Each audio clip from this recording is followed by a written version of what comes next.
Guys, what's going on? What is going on? What is going on, guys? Here, guys, let's have a nice relaxed stream, guys. I have to have this one done early because I got stuff to do this evening. So as y'all drop the link here, anyone who's coming up, come on up, guys. Right? Don't be shy. Yeah, guys, I haven't looked at the Andrew Wilson debate at all with Rich Cooper. Hold on.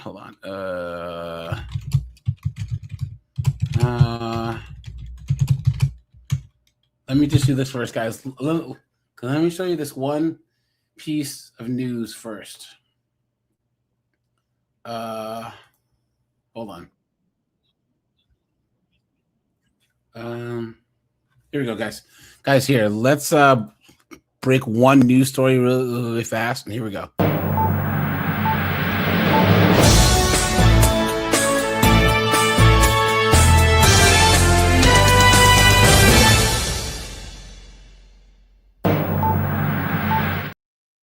Now, guys, I reported on this story last year. This chick is a serial deleter. Like she would lure men and then poison them with fentanyl, right? Here we go, guys. Watch. She's finally getting sentenced. Look. Rebecca Auburn now on her way to spend years and years behind bars after admitting to killing 4 men. But before she was sent to her prison cell, she came face to face with her victims' families. Rebecca Auburn, highly emotional as the family. Guys, this knucklehead right here was luring men with sex. Guys, seriously? You're going to lose your life over this? Are you serious? You've been had. You've been took. You've been hoodwinked, bamboozled, led astray, run amok. What are people doing? What are we doing? Guys, we have to be better than this. What is going on? Wait till you see her mugshot, guys. Hold on. What's this broad's name? Rebecca something or other, right? Hold on. Rebecca Auburn is her name, right? Let me see if I can find this here. Hold on, guys. That's the one looking at. Here, I'll find the article, guys. Of 3 of her murder victims told her how her deadly actions changed their lives forever. There's no punishment that is going to be sufficient enough to bring him back. There's no punishment that's going to be commensurate with the deeds that she did. But we are going to get justice today. Christine Aiken's father, Wayne, lost his life in April 2023 and was found dead on his 64th birthday. Dear Rebecca, my father would have never hurt you. He wasn't like any man you may have encountered. He was kind. Auburn pleading guilty in December, admitting to luring 4 men to Columbus motels for sex and then drug them with fentanyl to steal their valuables, including their cars and credit cards, during a 6-month period that began in December 2022. Auburn telling a packed court. Guys, come on, guys, really? Guys, look, now I have to admit, guys, I'm a man, so I can say that if a chick's like a 9 or a 10, all bets are off. You know what I'm saying? But guys, over this right here, seriously, guys, look at the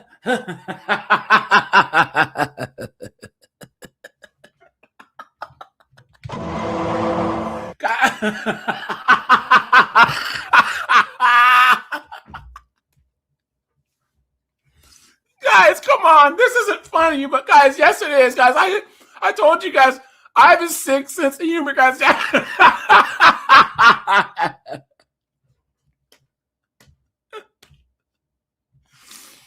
Guys, you're standing at the pearly gates.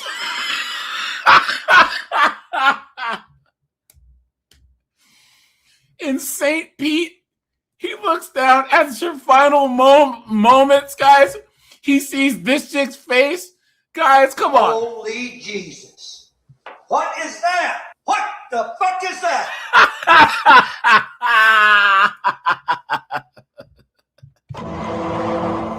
What an absolute joke. Guys, how embarrassing.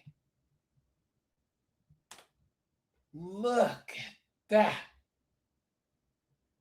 What a joke.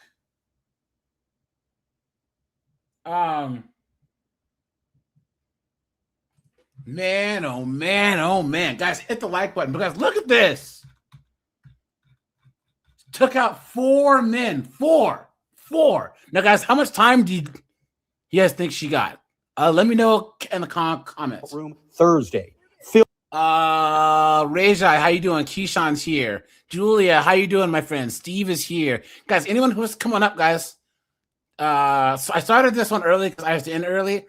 So, guys, this debate's pretty long with Andrew Wilson, so I'll try and get through it, as much of it as possible. Filled with victims' family members. She's a different person today, not the one who was a heavy user. Guys, come on.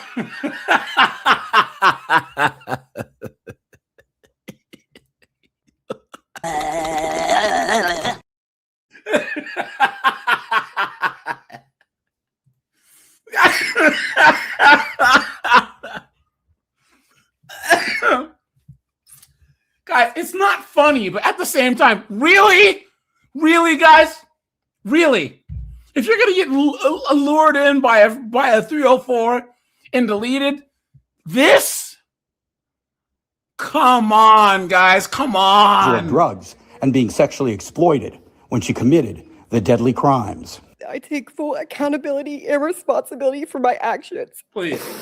No matter what happens here today, I respect the judgment of the justice system, and I will continue to pray for you all every day. I think I would have been really upset if she hadn't spoken, actually.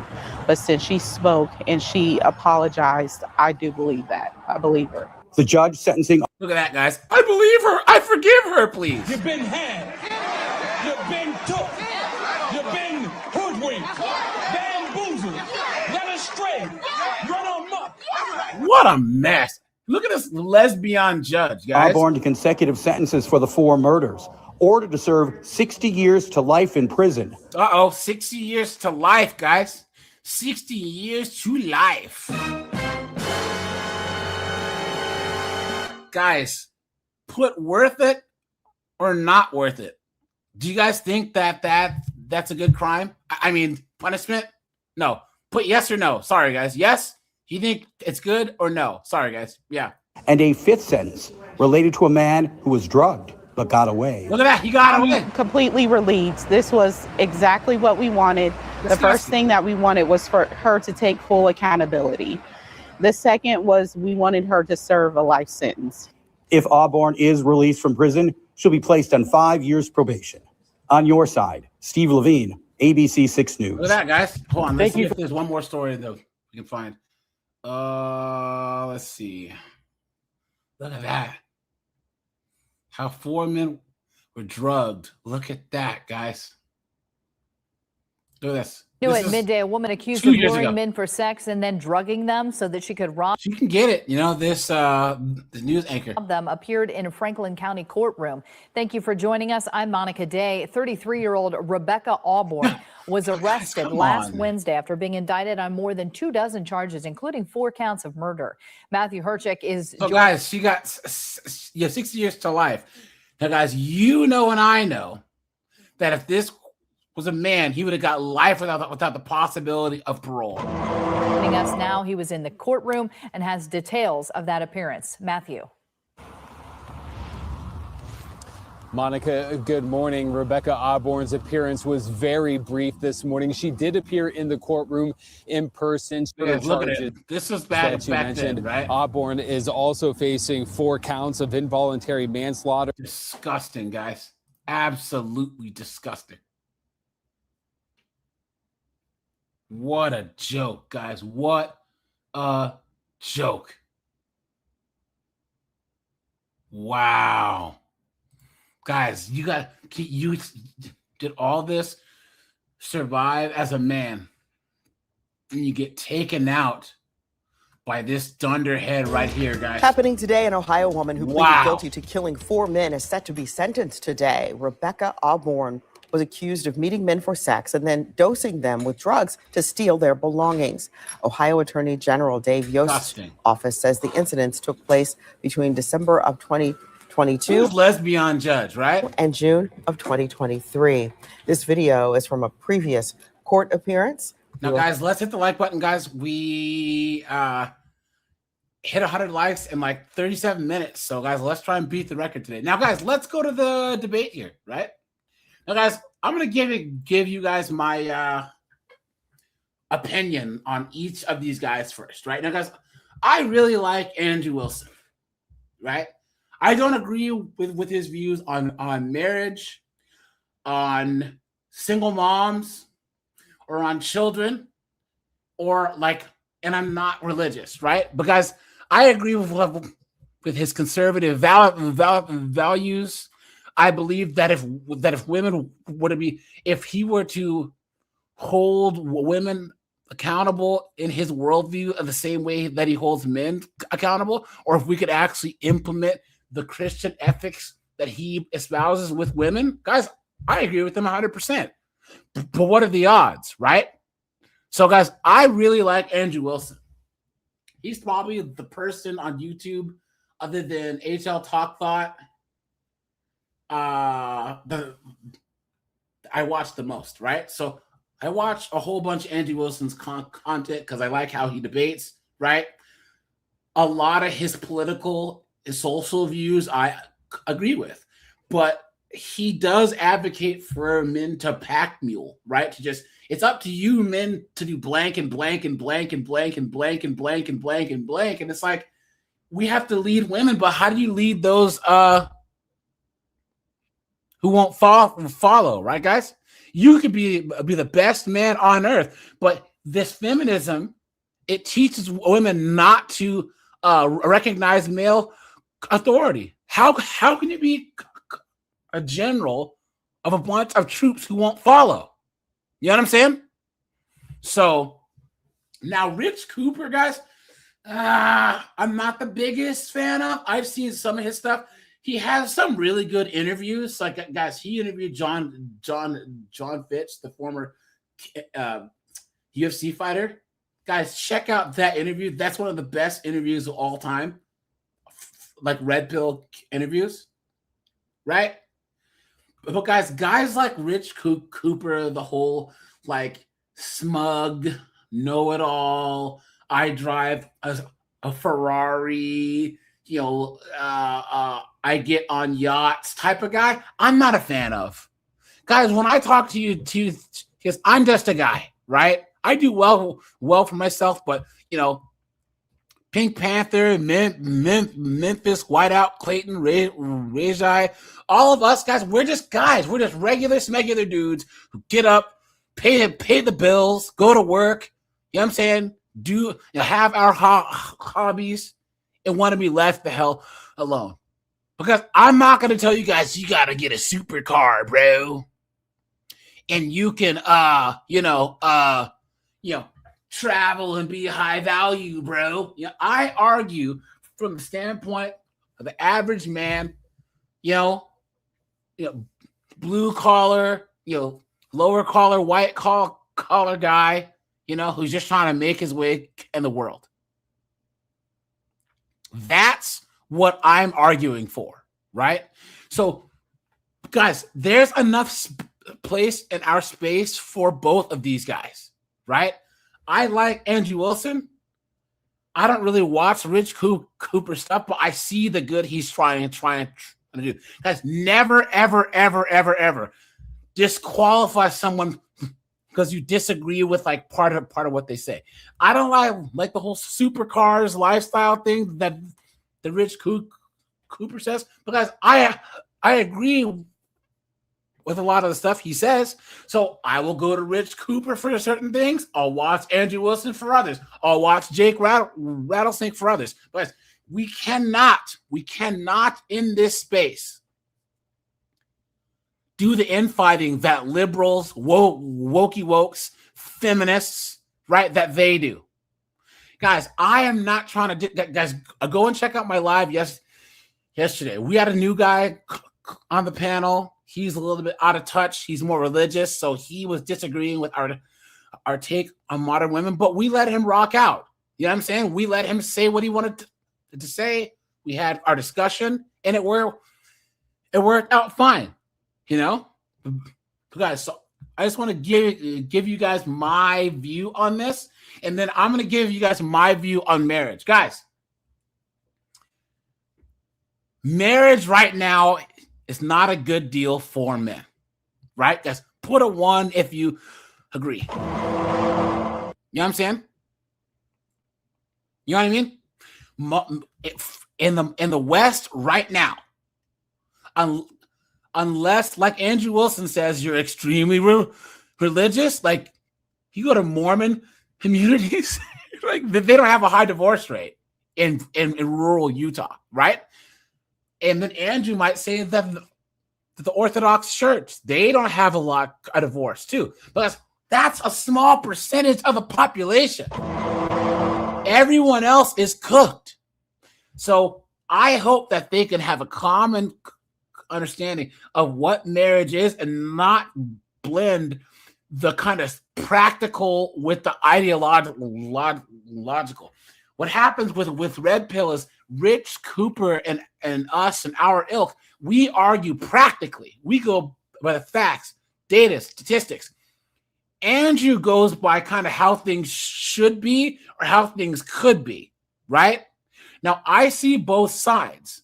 And guys, you can be Red Pill and be married. You can be Red Pill and be in a relationship. You can be Red Pill and be MGTOW or Black Pill. Guys, if you make what you believe to be the most informed decision, I will support you guys 100%.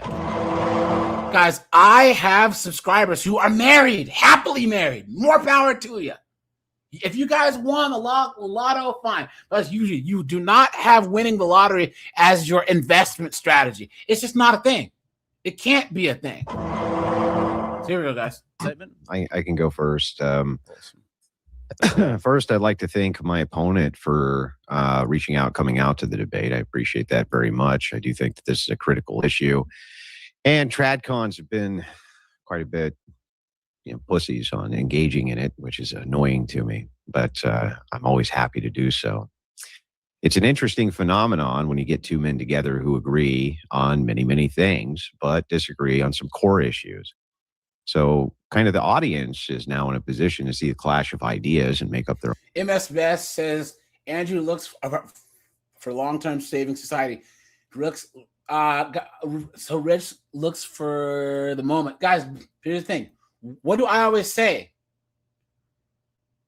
What Rich is advocating to do, what I'm advocating to do, where you don't participate, guys, that's saving society too. What are you going to play a losing game for, guys? The more men who don't play the game, they're going to have to change. Why do you think that Kentucky automatic 50-50 custody law changed? Because men in Kentucky and other places are not playing the game. They have to incentivize us to come back. They have to have men get married, pay in the system, be productive. Guys, what's the point? If the ultimate power move is if I'm standing outside the casino and I know that every single game I can lose, the ultimate power move is to get in your car and drive off and go home. That's the ultimate power move. Then maybe if YouTube drives away and goes home, the casino's gonna say, "Hey, YouTube, you want some comps? You want a free room? You want some automatic credits?" They're gonna incentivize him to come back and play the game and take a risk, right? That's how it works.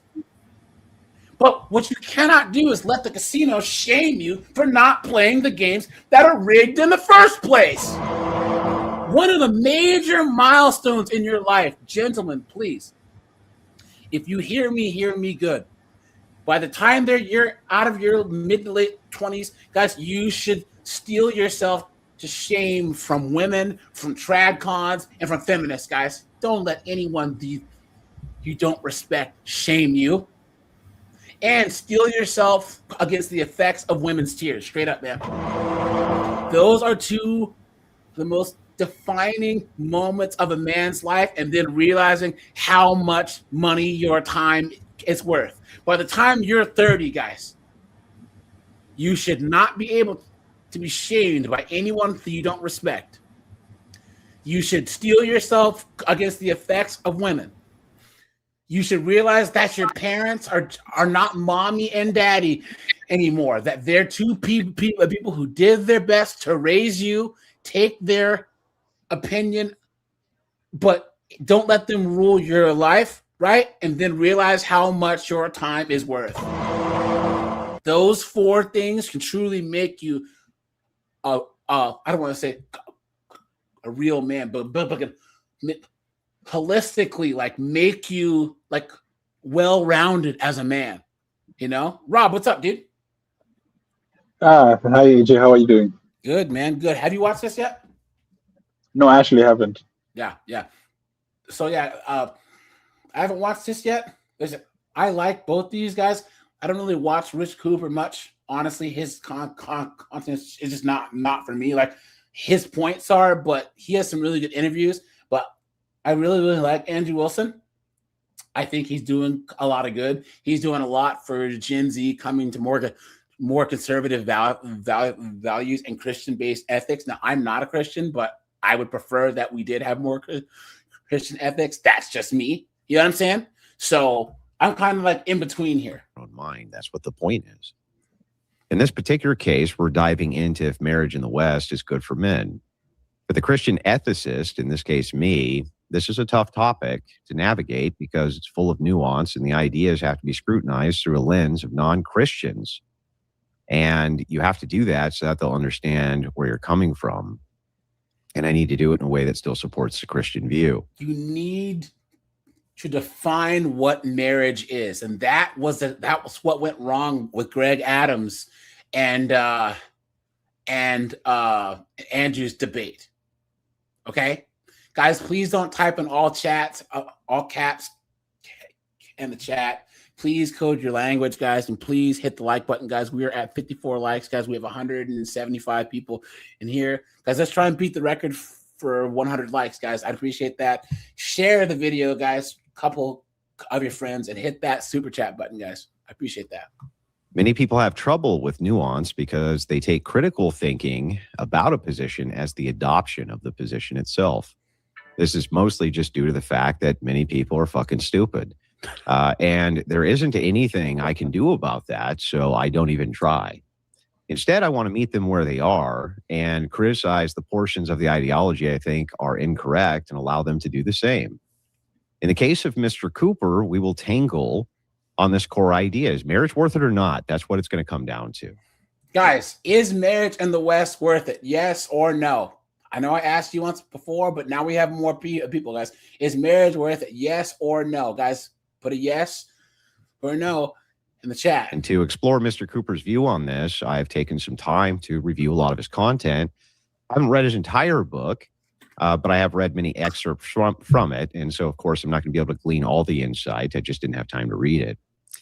But here's what I got of his basic view. His view is totally rational, according to both his book and online videos. Essentially, the view is that the risk of marriage is due to the overlapping of the states, and in the view of a contract, this is a really bad deal for men.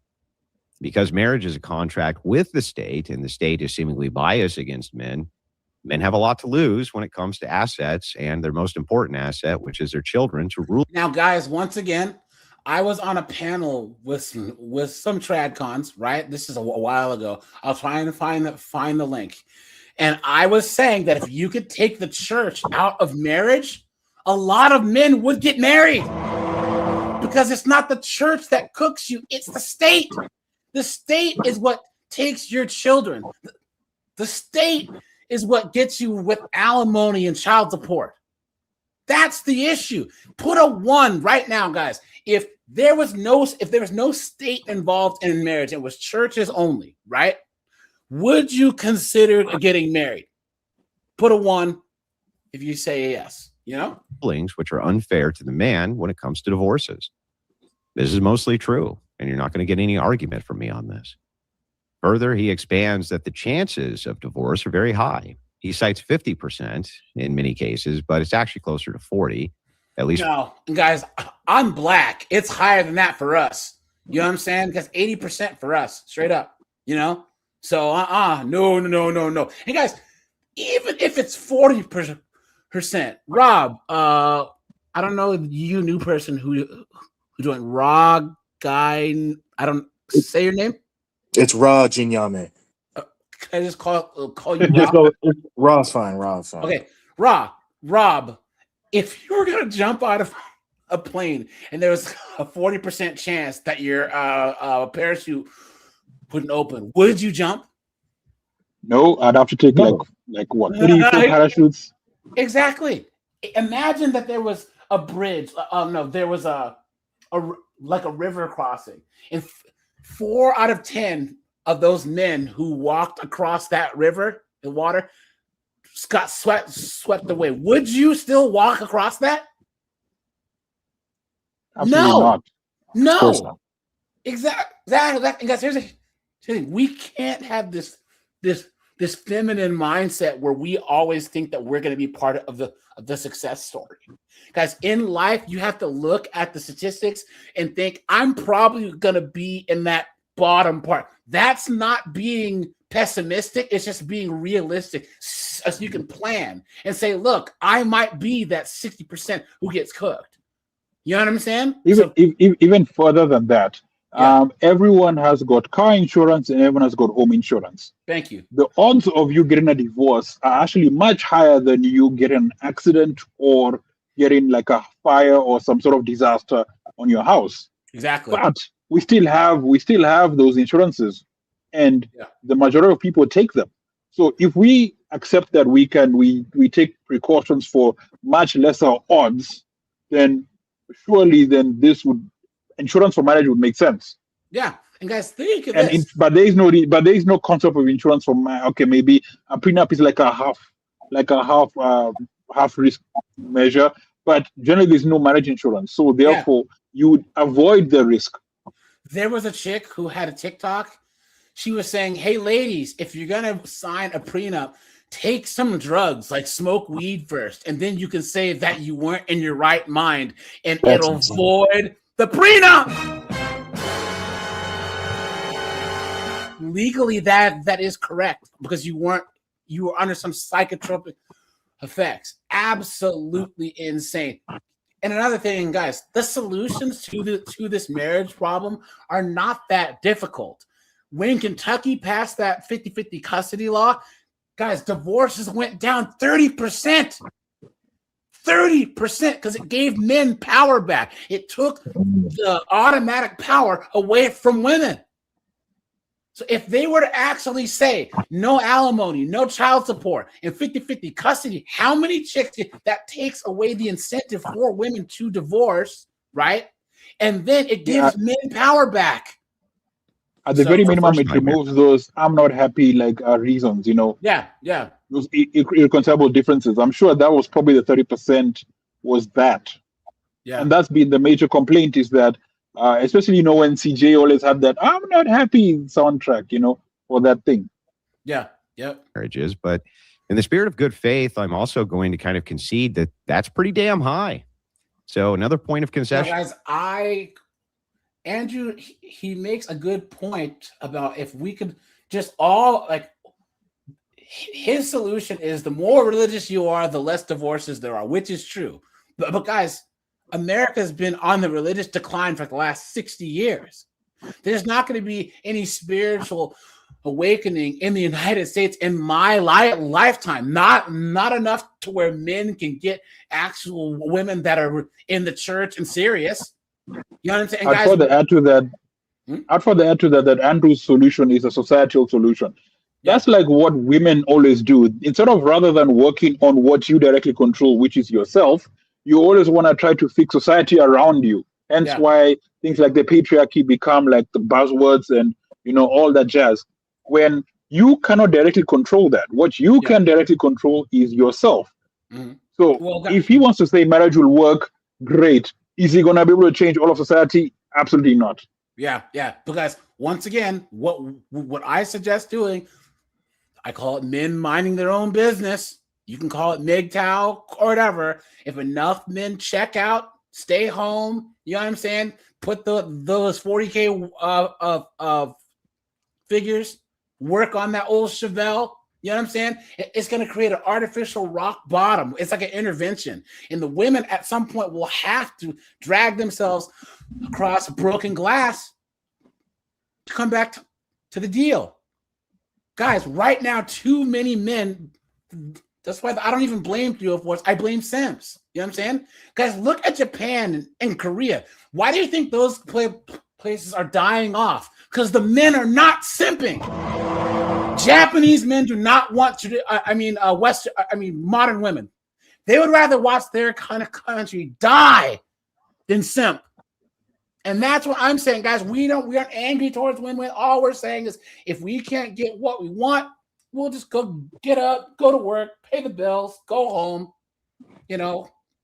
work on your car, play your guitar, and just chill. So in there. If women see an easy mark, aka a simp, you should expect that they're going to take advantage of it. That's true. Yeah. Dive into these numbers as they are actually very deceptive. Let me give you an example of why we have to be cautious on this.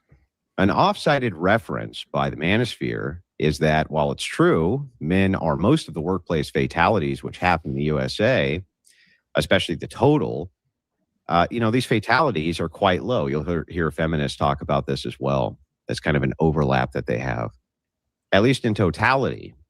But the reason why this is important is because when we break down the fields in which men are actually dying, the majority of them are in construction, logging, and fishing. So if you wanted to mitigate risk when it came to work, for instance, you would probably tell men not to avoid working in jobs which are physically perilous, but to avoid working in specific jobs which are very perilous, because those are where you're going to incur the most amount of risk of death. Which means yes, but what makes men work in those jobs? They're incentivized to work in those jobs. Yeah. Men have no problem with risk as long as we feel like we're getting something out of it, like we can win. Guys, it's not what I wouldn't do for $800,000 a year. It's what wouldn't I do for $800,000 a year, straight up. You know what I'm saying? Guys, Porto won, if you agree, right? The ultimate HR for men to increase happiness in the workplace is adding zeros to his paycheck. I'm dead ass, right, guys?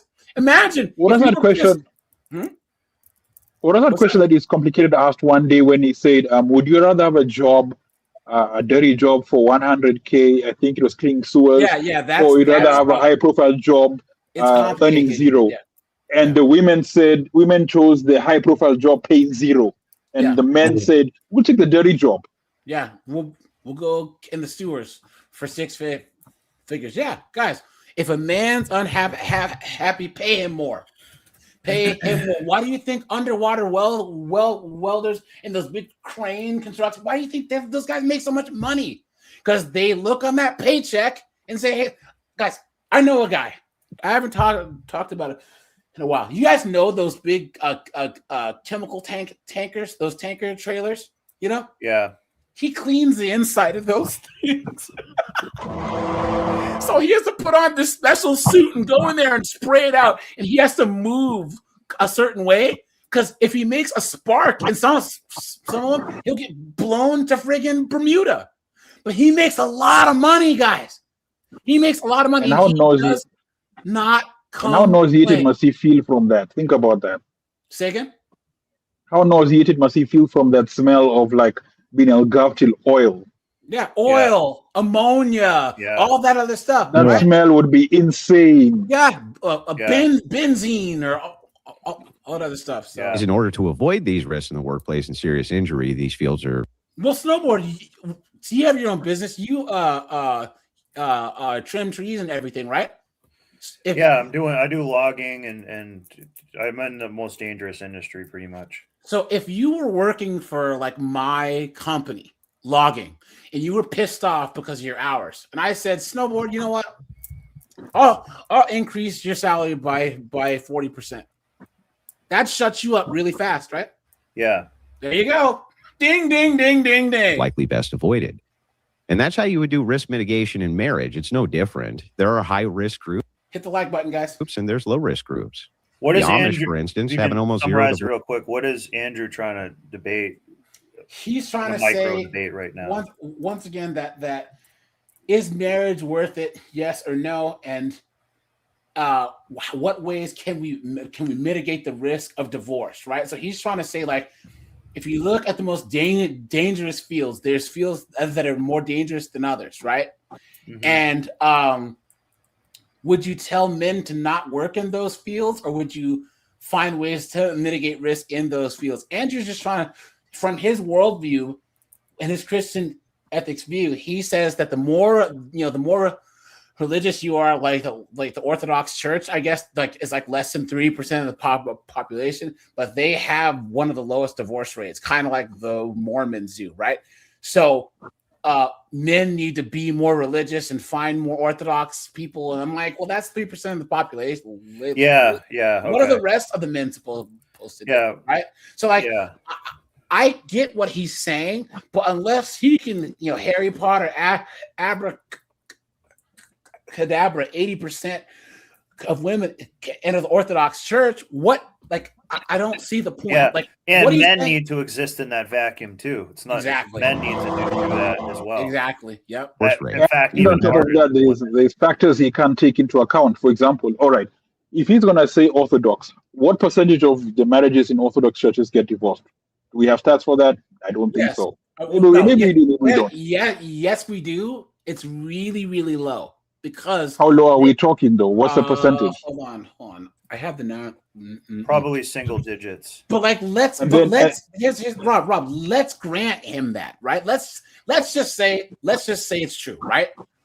Okay, cool. Let's give him 10%. Let's give him 10%. Cool. Let's say that they're down to like 9% divorce rate. Okay, cool. I was just extending that to add to the point to say, all right, fine. You can also, there's other factors that you can't take into account. For example, let's say this woman decides to go work in a place where there's really toxic women. What do women do? Women are not independent. Women bolt to the environment. Rob, you're B, C, D, E, F, G. I'm talking about A here. Let's start with A. If orthodoxy is 3% of the population, you're talking about like 1.5% of women? Yeah. What does that have to do with the rest of us? Yep.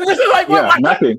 Okay, there's this ivory castle on the hill that's full of the most best woman in the world. There's only like 1% of the population up there. What are the rest of us men in the world supposed to do? Yeah. Wait around. Compete for that 1%. Somehow orthodoxy just sweeps through the land. It's not going to happen. You can't force yourself to be a true believer. Yeah. You're not really. So, the Mabes says change the laws. Yeah, guys, honestly, if they can change the laws like they did in Kentucky, where it's automatic 50-50, right? We saw divorces went down 30%. 30%, guys, in 1 year, because they gave us men some of the power back. If they can change the laws, as I honestly believe that us men just not getting married, not choosing to have kids with these chicks, society is going to have to do something, guys, because here's the thing. These Democrats, I've showed you guys the numbers. Conservatives have more kids than Democrats. If not for immigration, guys, there would be no liberals in 2 generations. But here's the thing. Here's the gag. When illegals come here or immigrants come here, within a generation, they're not having kids either. Oops. Put a 1 if you guys agree that feminism is a death cult. Everywhere it spreads, the civilization dies because the women stop having kids. Right, 0. You can source this from Amish studies at Elizabethtown College, with researchers confirming this. Mennonites are about 1%, Mormons 18%, same with Catholics. Orthodox Christians even less than that, 11% to 12%. Here we go. Muslims very low as well. Atheists surprisingly have only an 11% chance, but that's because they basically avoid marriage and get married very late in life. Christians in name only, or what are considered nominal Christians, these are people who don't go to church, they don't really do much in the way of religious practices, actually have a much higher percentage rate of getting divorced because of the self-ID. And there basically isn't anything to distinguish them from secularists or agnostics, and that's why those numbers are so high. When broken down by group, it gets even more low the more religious you are, and if you add a prenup to it, the risk becomes almost non-existent for most people. Suddenly, the threat of divorce seems actually quite low, depending on the group you're a part of. While I would suppose you wouldn't want to be part of the 17 or 18% in these groups, telling men that they have an 80 or 90% chance that their marriage will work out shifts the picture entirely. If somehow they could become part of one of those religious groups. Guys, so like I just have to go down to the local Orthodox church and everything's fine. That's just not how it works. Yeah. You know what I'm saying? Guys, here's the thing. Let's just say, like, let's grant this. And I'm not saying this, but guys, there was a guy that I was talking to, and he was talking about blah, blah, blah. And, him and his wife have been married, 25 years, and she's a great woman. I'm like, sounds like you won the lottery, bro. But a lottery winner shouldn't tell me how to invest, right, guys? Can you imagine Rob, Snowboard, me, we walk into like an investment seminar and the guy pulls out a PowerPoint and he's like, well, I played the lottery in 2005. It's like, why are we even here? What do you have to tell me about investing? You know what I'm saying? Like it was luck. It was such a small like chance of that happening that you cannot tell the rest of us what to do. You know what I'm saying? Mabe says with 999, I see their incentives to not change the laws if they profit. So divorce and censorship is big business. Yeah, guys, it's true. Huge. Have you guys ever noticed that there's couples who he's a doctor, she's a nurse, they have a nice house, 2 cars, all this investments, blah, blah, blah. But by the time that they're a divorce, they're both bankrupt, right? Where did all those assets go? Where did all that money go? Where did all the retirement go? Oh, the judges, the lawyers, right? That's where it went to. And guys, these judges, the judges' retirement fund, each state's retirement fund gets a percentage of the child support and the alimony that's being collected. That's how these judges make $250,000 a year, but retire as multi-millionaires. So if you guys don't think that there's a financial incentive to have men and women set divorce, and even then, do you guys think that if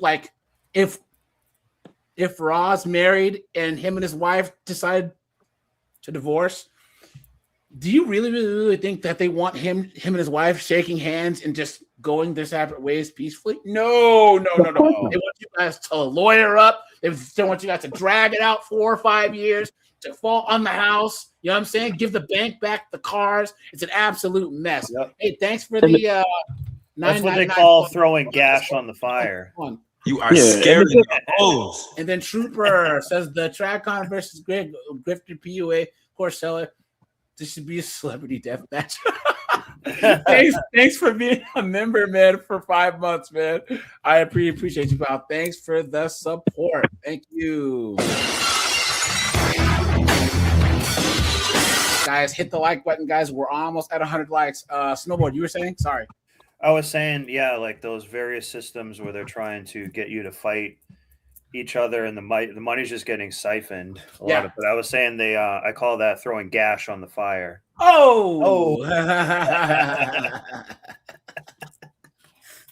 But yeah, they placate it because it's a reciprocal system. Yeah. And it starts with the marriage counselor, and the marriage counselor refers the lawyers, and then around and around we go. Yeah. And what did we say yesterday? That one marriage counselor's chick, she said she works with lawyers all the time. You guys don't think that this chick is funneling people, these women to these divorce lawyers and getting kickbacks? Exactly. Come on, man. Come on. Takedown is suddenly far. You guys know how I know this? Because if I was her, I'd do the same damn thing. Yeah. If I didn't have any morals, right? I'd do the same thing. Why not? Less daunting. Particularly if it's a one-on-one if it's a one-on-one therapy session, you have them. Yeah. Yep. Now much more manageable as far as these categories go. This nuance is often missed in this conversation, but it should be highlighted. Marriage isn't very risky for people in these groups.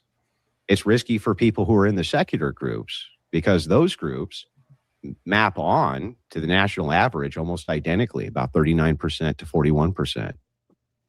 Give you an example of this, 5 to 10% of people who ever drink alcohol will become alcoholics. Right, that could be argued to be very, very, very high risk, I suppose, but most men look at the risk factor and consider the trade-off acceptable and reasonably low for what they get out of the behavior of socially drinking. So as to the question, is marriage worth it in the West, specifically here in the United States, which what we're talking about, for many men, yes. And for many men, no. Specifically pause, secular please. men, it seems to be a big fat no. He stepped away. Their risk is on par with the national average, like I said. And this leads to cohabitation likelihoods, which become much higher, which leads to high risk for abuse for their children, along with other negative outcomes for their family dynamics. And those are the actual facts of the matter. Now, perhaps my opponent and I can agree these are facts, but he still feels the trade-offs aren't worth it, and we can dive into that. But I always view everything as a trade-off. Everything politically is a trade-off. It's always risk versus reward. Somebody's always going to get the shaft. So with that, that's my opening statement. And I would like to dive into these issues when my opponent's ready after his. All right, Rich, you can have 6 minutes or so. Take as much or as little as you'd like. Yeah, I won't need it. No, marriage is not worthwhile for a Western man living in the West. Thank you for attending my TED Talk.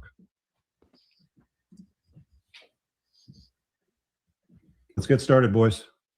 Okay. So when you say that marriage... Guys, we're almost at 100 likes, guys, so stop.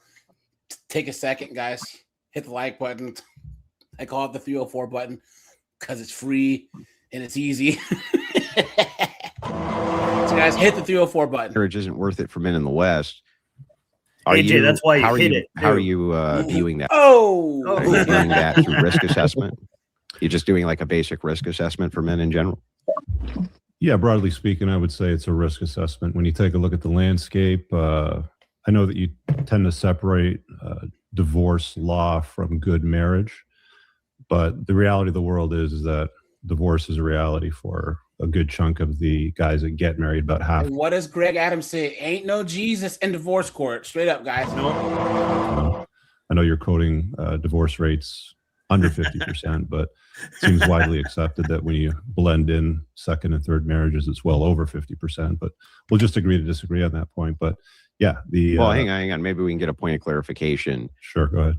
That first marriage is about 41%. Second and third marriages actually get higher. Sometimes with 55 to 60% is cited then. I got 52% here on my Grok search, but sure, we'll just split the difference. Okay. But it's high. It's unnaturally high. Yeah. The question becomes, though, why is it that this is always assessed as a monolith? We don't assess anything else like that. Like how I was just speaking about workplace fatalities. Because because we have to generalize, guys, because we don't have to have time to go through the phone book and say, well, Alex Alexanderson got divorced for this reason. And then, Andersonian got, we don't have time for that. Yeah. We don't have time for that. I'll further add to that. When he brought up like the work fatalities, then they calculate that in the risk. Rob. Yeah. I'm going to mute you, bro, because you have background noise. So just unmute when you talk, all right? Here you go. Keep going, Rob. Okay. So I was saying, what happens is don't we calculate the risk in all the other spheres that he's trying to talk about, like in workplace fatalities? Mm-hmm. The riskier the job, the more they pay, right? Thank you. So the risk is factored into that.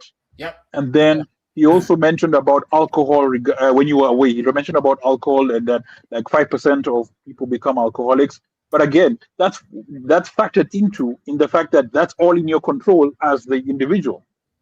So he's putting in a lot of analogies here that don't quite line up with the risk of marriage. There is no such thing as any stats that say this person left, because marriage is such a nuanced thing.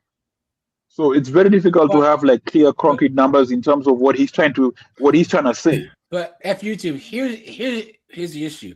The question is marriage good? Is marriage worthwhile for men? Right now, if you look at the statistics right now, I would even say if 40% of marriages don't work and the state cooks men, there's no way that you can say yes. 40% is too high. 40%. 4 out of 10 men can't see their kids. And what percentage of that is going to have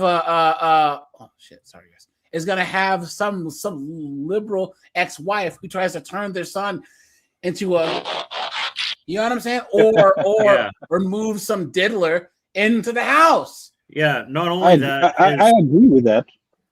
Go ahead. Sorry, go ahead, Snowboard. Yeah, his math is kind of off though, because it's like those dangerous jobs are only like 10% of jobs in general of all the job force, and those 10% are alcoholics. Yeah, that's true. Yeah. You wouldn't tell men not to work with their hands because it's risky, but you might advise men not to get into really high risk fields where working with their hands is going to account for those negative outcomes. How come No, but when they do work those really risky jobs, there's reciprocation. They're incentivized to take the risk, though. That's what he's missing here. Guys, I hate heights. I hate the ocean. You know, if there was some way that like working on an oil rig or working on like a skyscraper, guys, that's my worst nightmare. But you pay me $1 million a year and I'll be up there doing a balancing act, dead ass. You know what I'm saying? Can you say that about marriage? No, because the majority of men aren't getting anything out of marriage. Troopers. They do get hurt. Hold on. Says Andrew says shut up, eat Skittles. And only four out of 10 are filled with arsenic. Facts. Yep. Facts. Trad guns are the greatest threat to young men's future. Oh man, look at that, bro. Yep. Bro, cooking. I can't wait to hear that. You are scaring the hoes. Look at that, man. Guys, anyone who wants to call in, guys, hit the StreamYard. I think, guys, hold on. We hit 100 likes, guys. I appreciate you all, guys. These lives have been doing really, really, really good. Guys, anyone who wants to join my Discord, guys, email me, please. Send me your name on YouTube and tell me why you're red pill, and I'll let you into the Discord. So, Snowboard, you were saying? Sorry. Yeah, I kind of see what the point Andrew is trying to make, but it's a little bit deflective. He's kind of deflecting it a little bit. And remember, guys, everything Andrew does is through the vacuum of Orthodox Christian or just Christianity. Yeah. Everything he says and does everything all the time. So within that vacuum or that tainted reality or something, I guess you might say, stuff that his logic is not really shakable, but he doesn't understand that the most of the world is, we can't change people to do that, you know, especially women, but you know what I mean? You can't just say like, oh, I'm going to the Orthodox church. Not like this would take a long time, or Jesus would need to come down and make you a real believer. Yeah. Right then. And then Andrew will be right about a lot about what he's saying, but that's where he every argument he makes always has that Christian vacuum. That's like what he lives in, because you know, and that's a limitation as well, because from there you have to add the question: how many Orthodox? I think you mentioned Muslims, you mentioned Orthodox, and you mentioned Mormons. If you add all those women together, what percentage are you getting of women? I'm guessing under 20%. Probably 15. Yeah, 15 at most. Yeah. So what are the rest so of the men? So 100. So what are the rest of the men supposed to do in that regard then? And that then still furthers to the point of saying then 80% of men should not get married then. Yeah. Or get your passports. You know what I'm saying? Straight up. Yeah. This always grouped it as a monolith instead of being grouped into individualistic groups and assessed on high risk, low risk, which is what you would do with basically everything else on planet Earth. Yeah, sure. I'm happy to answer that. But that would be like saying, all right, there's a casino, and like 3% of these three guys won at this craps table. These three guys won at this baccarat table, and these three guys won at the slots. So you should play because those three guys won. Play the slots because those 3 guys won. Yeah. It's like, no, like 3 out of 100 guys won. No. So Well, when you're talking about marriage, you're not talking about jobs and careers, because jobs and careers vary. I mean, I'll give you an example. When I was in high school, I did a co-op course for auto mechanics, and I've always been very interested in cars. I'm sure you're aware of that. It's a hobby of mine. It's more of a pastime. It's enjoyable. And I realized working on cars at the time, because they used a lot of asbestos on the drum brakes, and I was always assigned as the guy that was going to do the repairs on drum brakes for some reason. Shocking, they give the kid, the new guy, that job. I didn't know a whole lot about the toxicity and the damage that you do to your body and your lungs over time, until it hit me like a frying pan to the forehead, and I decided, I'm not going to do this job. This isn't something I want to make a career out of. Let's find something that's a little safer. So I moved from working with my hands and fixing cars to office work, I guess. You don't really have that choice with marriage. It's like, if you live in a way that looks like marriage to the state, regardless of whatever it is you want to call it or how you want to blanket it, the way the government works is they examine your relationship. And even if it wasn't a marriage or even looked like marriage, there's been a number of circumstances and cases, which I'm happy to talk about, where they called it a marriage, even though... Yeah, palimony, guys. Palimony.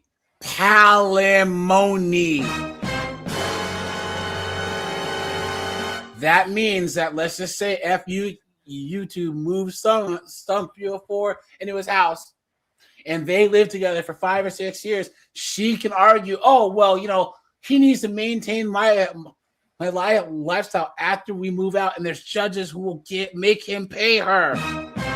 Yeah, I think I saw that in like one time when this guy, she wasn't even living with him, and I think he said had to pay her like 10 years of alimony. Ridiculous. This is in Canada. Ridiculous. And they were not even living together, if I remember correctly in that story. Insane, man. Insane, right? And once again, guys, if they were to pass a law where the state's not involved in marriage at all, right? I think change that everything. that we would be all for it. We had to go to a church and get married, and then there was no state penalties. Hey, rock and roll. The 2 people together did not call it a marriage. Well, and state the people around them penalties did not means call it a financial marriage. Or their penalties. kids did not call it a marriage. So I think wouldn't that lead to my point, though? What? So if it's the case that you're not advocating for marriage in low risk groups, that is necessarily going to lead to a larger amount of cohabitation. You're not protected from the state when you cohabitate, and the outcomes are generally worse anyway. And that's why men don't cohabitate. Thank you. Thank guys. Put a 1, right? This is why you don't cohabitate. But it doesn't really. None of this actually answers the question. Here's a thing that a lot of simps and guys, do you know that the majority of men who qualify for alimony from their ex-wives don't take it? What kind of dolt? What kind of idiot? What kind of moron? What kind of doesn't take alimony from his ex-wife, especially if she leaves you? Guys, get that money. Get the money you're entitled to, right? I know a guy. His wife makes double, triple what he makes, and he didn't take any alimony, and she cheated on him. I said, man, shit. Oh, she cheated on him, man. Shit. Yeah, I'm taking all of that. Man, I be getting my monthly check. You know what I'm saying, man? Come on, man. Shit. I'm getting my money. If it's the case that certain groups and certain belief structures and certain ways you live your life lead to a much, much more diminished chance of divorce, then why would you advise people, like, for instance, let me give you the easy example, the Amish. What would your objection be to Amish people getting married? They basically never get divorced. Yeah, and that works out well for them right now. Yeah.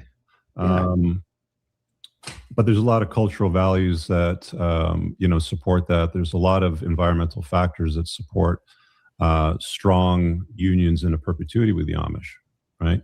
Yeah, they're in the that doesn't vacuum of exist Amish. in. But here's the thing, guys. I mean, guys, here, Pink Panther, Steve M, Julia, Mike, Constantine, Jeremy, Sky Knight. Guys, here, all you guys just run up to Pennsylvania and become Amish. How about that, right? All you, I can't even make it make a joke because it's so preposterous, right? I And get Amish is still a Christian vacuum as well. Yeah, yes. I get what he's saying, but these groups are so infinitesimally small in the United States that it's like the group of Christians that Andrew disparages, that's the majority of the United States. Yeah. And I'm sorry to say it, that it's always going to be the majority of the United States. That's just how it works. That's just how it works. The rest of the world. It does. It does. The idea in religious marriage and the reason the divorce rates are so much lower. Now, the idea in some religious marriages, right, guys? Because he just said that those who self-identify as Christians and are these Protestants, those marriages don't work. So he should say some religious marriages, because right now the majority of marriages in the United States are technically Christians, right? Yeah, they get married in churches, right? Every 304 C is wearing the cross. And exactly. When you call himself Christian, but they don't live that way. Yep. Dive into the literature behind this, because it's actually a very studied phenomenon because of a support network. The Amish, you're saying? No. Actually, to all of these various religious groups that I cited. This would include Mormons, Catholics, Orthodox, various reasons cited for their divorces and why the divorce rates are so much lower than the national average. And it seems to really come down to this, and this is a concession I can generally get out of the people I debate in your sphere, because I think it's just kind of obvious and true, that if women don't have a reinforcement mechanism for behaviors, then, and this is true of men too. Argument, and that's what you tend to do. You give ought arguments rather than. No, this is a descriptive is argument. It is the case right now, factually, that these rates of divorce in the highly religious are much, much lower than the national average. So significantly, in fact, that your chances of getting a divorce seem to be mitigated in the acceptable risk factor. So we should just all convert to orthodoxy. Guys, here's the thing, guys. Belief is not a choice. It's not. Yeah. Guys, you can't make yourself believe in Santa Claus, right? There's arguments and evidence that make your brain. Has someone ever made an argument to you? Have you ever read something and you're like, oh, no way, your brain just clicks? It wasn't a choice for you to accept that evidence and that argument. It's not a choice, guys. Because I'm not religious. I just can't choose to believe in any religion tomorrow. I just can't. I have to be convinced. And that's why people who make arguments when there's evidence, etc. Guys, once you can argue so well and present arguments, evidence towards undeniable, you just have to accept it. You have to. You know what I'm saying? So but Andrew's logic is right within the vacuum he's talking about, but it's not. He doesn't have anything. The only suggestion he can say is, "Well, become a Christian and do that." It's like, becoming a Christian can mean a lot of things, but if you're not really, these women don't respect the vow they make in front of God in a Christian church. They just don't. And a lot of the men don't do as well. That means, what does that mean? They don't believe it. Yes. So you can't just make someone believe it. Men take the vow more seriously than women do. Yeah. So, but once again, Andrew's happy in his marriage. More power to him. I'm not going to judge him for his marriage. Any of you guys out there who are married, first of all, hit the like button. But guys, more power to you. But guys, you cannot look at a guy who's in the red pill sphere who looks at the numbers and says, "I'm not getting cooked," or a guy who saw his father, his uncles, his older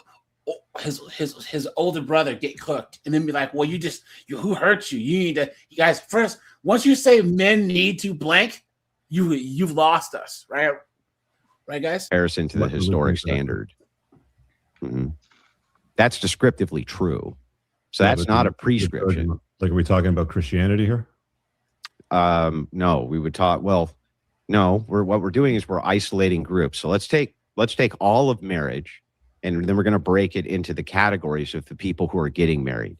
So so people who are getting married are going to fall under different categorizations. They could be secularists, they could be swingers, they could be polygamists, they could be atheists, they could be devout Catholics, they could be devout Orthodox. The thing is, the reason it's more useful to break it up that way is because then we can peer in and see if each of these groups has the same exact risk as each other group when it comes to marriage, and we find out that's not the case at all. And that these risks are the issue when it comes to Christendom is a no true Scotsman theory, right? Oh, well, the Mormons say that the Lutherans aren't Christians, and the Catholics say the Orthodox aren't Christians, and all this other stuff, mitigated descriptively right now if you're part of a religious organization that is much more devout. And the more religious you are, seemingly the more happiness you report and the lower your divorce rates become. So your answer is just be more. Clayton says you can believe that you are the creation of a divine being, or you can believe that you are highly evolved. Clayton, no. There's a third option, and there's I don't know. Yeah. What you're doing is called the false dichotomy. It's not X and Y. There's X, Y, and question mark. Guys, where do we come from? I don't know. You know what? I don't care. Because most people don't believe because of ontological arguments or logical arguments most people believe because they were raised a certain religion and it makes them feel good. Yeah, those are the two reasons why. If you ask the majority of people what the what tag is, or all these apologetics arguments and all this stuff, they don't know. They don't care, because most people haven't even read the Bible. If you ask most Christians, and I would say about 80% have never even read the whole Bible. I've read the whole Bible twice. I just don't believe it. You think that I'm not saying that it's bad that you do. Guys, please believe. If it makes your life better, rock and roll. More power to you. But because if you don't have an answer to a question, the best answer is I don't know. I don't know is a perfectly good answer. Where did we come from? Why are we here? Well, I don't know, and I don't care. I don't care. Yeah, I'm perfectly fine with not knowing what the origin of mankind is. It has no bearing on if I have to get up on Monday morning and go to work. So what are you worried about it for? But it also limits any other possibilities. Guys, one at a time. Snowbird and then Rob.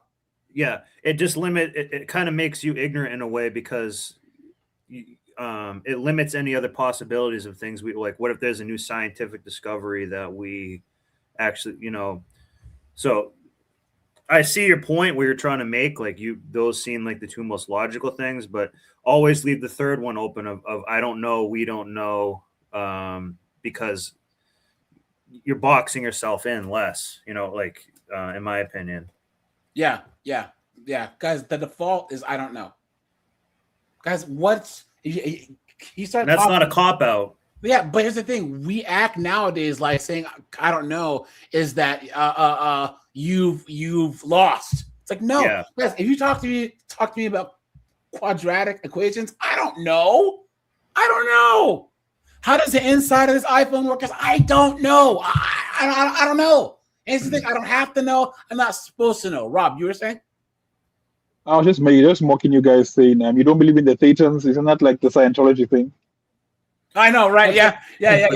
Zeno, Zeno, alien overlord. Why are you not believing in that? That's disgraceful. You need to believe in that.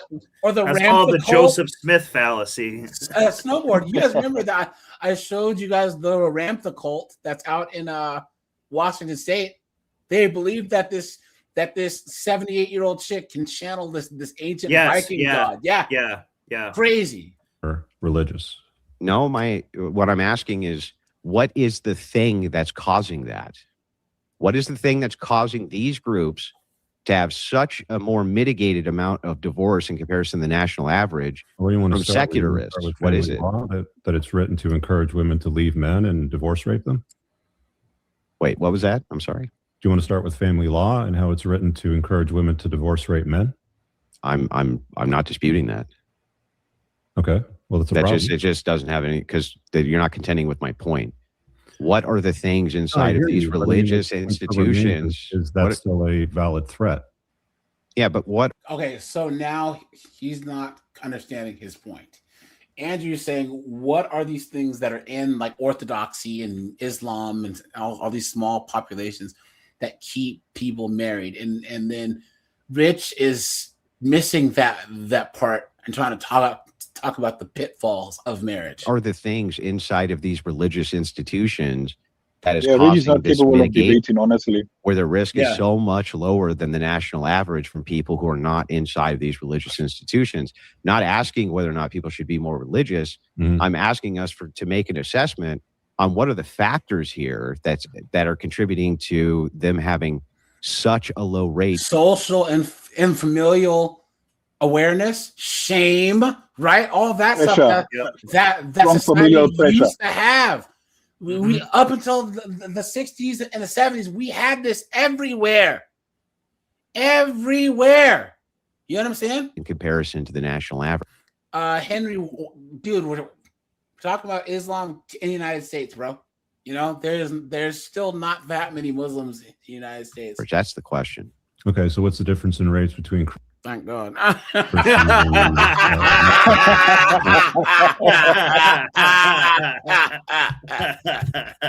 You guys know why I didn't say that, right? City boy! I don't know. I'm starting to kind of like them. It's the denomination. But I just went through them broadly. I can go through. I mean, I can go through them again if you'd like. Here, I'll pull them back up 1 second. Yeah, just average them out. So when we're going through each denomination, we can start with, we'll kind of start with the lowest risk. The lowest risk is going to be the Amish, right? Second is going to be Mennonites. Then you're going to have Mormons and Catholics at almost the same rate. Orthodox at a lesser rate than that, about 12%. And the list from there goes on and on. The more traditional the value set is with what are called Protestant high churches, meaning the more they go to church and things like this, they end up in a risk mitigation that's almost 20% lower than the national average as well. The only Christians who fall into the same average as non-Christians are going to be what are called nominal Christians. So these are people who self-ID as being a Christian or cultural Christianity, but they don't actually involve themselves in the church or in that lifestyle at all. They just call themselves that. That's called nominal Christianity. Well, I appreciate the lesson there, but you still didn't answer the question. What's the difference in the divorce rates between Christians and non-Christians? Let's just use atheists as an example. It's as high as 25%, the distinction between that and the national average. The reason atheists... versus 25%. What's that? So it's 9% versus 25% is what you're saying? Well, again, it depends on the denomination. Okay. The question is... Guys, he's caught in the weeds. The J-dubs get divorced. Hold on. So 66% of divorced people identify as Christians. So 24% are Protestant, are evangelicals. 12% are mainline Christians. 9% are Black Protestants. 18% are Catholics. Mormons are 1%. Orthodox are 1%. And J-dubs are 1%. So why not just everyone be Mormon then? You know what I'm saying? If that's the point. Like, and then Hindus are actually the least divorced of anyone in the US. So lacking specificity. Okay, but using the Christians versus the atheists, you're saying it's 9% versus 25%. No. Atheists are about 11%, roughly, depending on which source you're looking at. But the reason why atheists have a lower than the national. Yeah, Cobra, correct. Guys, put a 1 if you agree. The best point that Andrew Wilson makes is that the government needs to be taken out of marriage altogether. Yeah. Guys, all of us red pill guys, we agree with that 1,000%. If you were to take the government out of marriage, a good chunk of us would consider getting married. Yeah. Because the government is what cooks you. The government is what takes your kids away. Yeah, it makes the money. Yes, exactly. They enforce the mechanism to make the money to pay Yes. for the services and everything Yep. that you need. So That's why Blown Cobra. That's why they're doing that. Like this. Remember, this is mostly about this conversation is like half about money. Yeah. Believe it or not. Yep, that's true. And guys, also too, once again, if you give men power back, all the divorces go down. That's what happened in Kentucky. If you take the state, guys, here, Eureka, right? hold on. I'm having a moment here. If you take the state out of marriage, then women lose all their power. Yeah. Yes. They're a pawn of the state. Do you guys agree? That completely takes the power away. Look at that. Yeah. Averages because and they get why married is much that, older AJ? usually. There's no fear involved. Exactly. Yep. Or they just don't participate at all. And guys, I will still say, guys, talk bad about Mormons all you want. Talk bad about Orthodox or anything else all you want, guys. The Black Protestant church is the most demonic bunch of goons that have ever been a thing, dude. Straight up. I'm dead ass. Guys, I've never heard of those actually. The first time I'm hearing about them. These TD Jakes and Creflo Dollars and these prosperity gospel churches, whether to doing back handsprings down the friggin' pulpit. Jesus. Clown world. Absolute clown. One's linked with business too now. Yes. Once that started with us guys, us blacks, we're always the canary in the coal mine, and then you white people are next. Our churches got cooked, right? When you see all these things, these single moms and these zesty choir directors, right? And now you guys white churches, Joel Osteen, all these weirdos up there. What a joke! And now you white people have these LDHC churches with these lesbian non-binary pastors. Get the fuck! You've been had. You've been took. You've been hoodwinked, bamboozled, led astray, run amok. Clown world.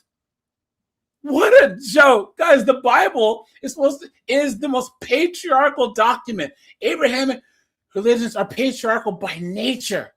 So the amount of mental gymnastics that these lesbian, non-binary goofballs have to try and do to actually make it seem like that's okay in the church. Come on, man. But those are also self-ID'd atheists. When you're talking about secularists themselves, there's many, many more of them than there are atheists. And those seem to account for the overwhelming majority of what constitutes the national average for these things. So I'm looking for what are the things which is causing such a mitigation between the 40%, which is the national average, and the individualistic groups, which have much lower averages, as low as 17, 18%. There's obviously something going on in these religious groups that's causing them to divorce much less than non-religious groups. But the powers that be that are the opposite of said things are more powerful than what Andrew's talking about. You think that the government's going to give up on this multi-billion-dollar industry that's child support and alimony? Come on. Well, in most religions, it tends to enforce the marriage and the consistency of it. Yeah. Yeah. So then the idea is so it would seem that it is a little bit more successful. Yeah. But that still doesn't remove the risk factors, and it doesn't also address the issues of modern women not being marriageable material.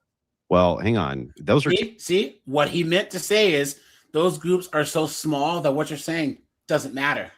Yeah.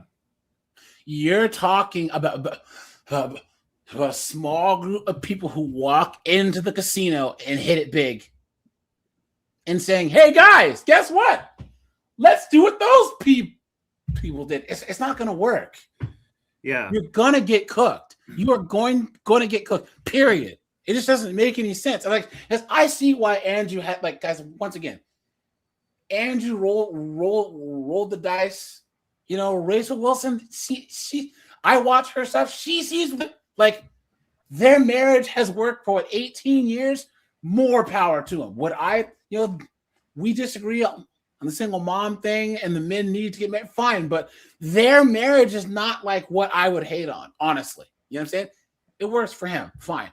But he can't say, like, to do what he did because the odds of you getting cooked are just too high. Exactly. Guys, us men here who've made mistakes, or even if we've been okay,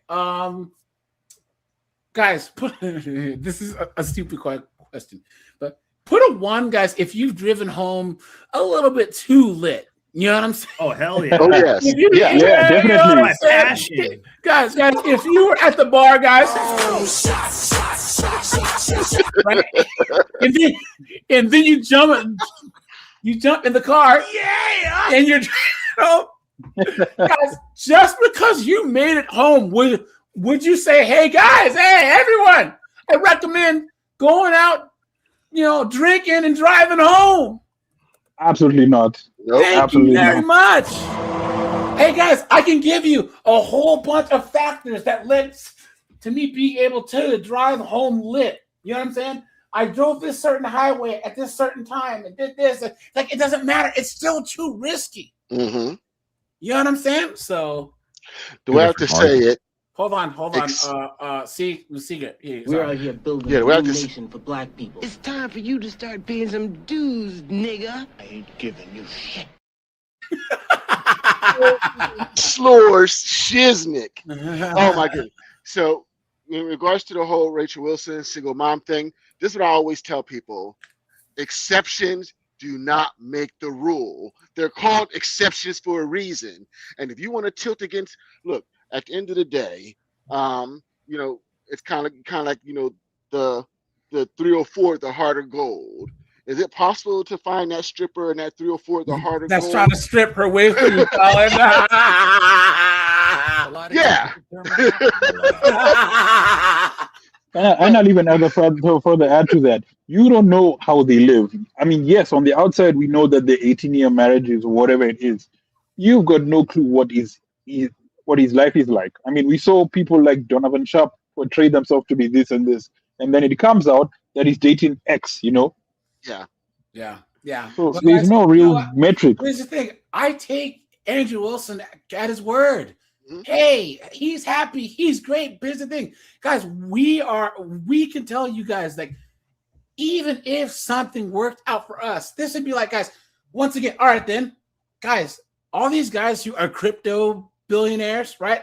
Most of them just bought crypto back in 2010 when it was cheap. Because if I would have spent $500 on crypto in 2006 when I first heard about it, and you could still farm it for free, guys, I'd be a multi-millionaire. Guys, having done that, would you guys trust me for investment advice? No. Thank you. That's not an investment strategy. It's not. So whether or not you think that modern women are marriageable, we're talking right now just about the risk of divorce. What do you consider to be an acceptable divorce rate? Well, given family law, 0 would be acceptable. Ding, ding, ding, ding, ding, ding, ding, ding, ding. Thank you, Rich. Thank you very much. Guys, put a 1 if you agree. There should be no men out there. They're just getting destroyed because they can't see their children. Guys, if you guys go to your local courthouse on the day that they have family court, dead ass, and look at these men. It's like they're shuffling down the way to the electric chair. Guys, it's one of the most depressing things I've ever seen in my entire... Guys, there's men who self-delete every year because of this mess. This is not a game, guys. This is not a game. Who was saying something? Plus, keep in mind, our legal system is an adversarial process. Exactly. It's an adversary. And I said before, I was literally going to be a witness for a friend of mine, and I'm sitting there in family court, and there's a waiting room, and I'm sitting there, and I see this man and this woman. They're sitting there, his arms around her, they're laughing and giggling and stuff like that, and they went in. He came out in cuffs, cursing, and it was just insane.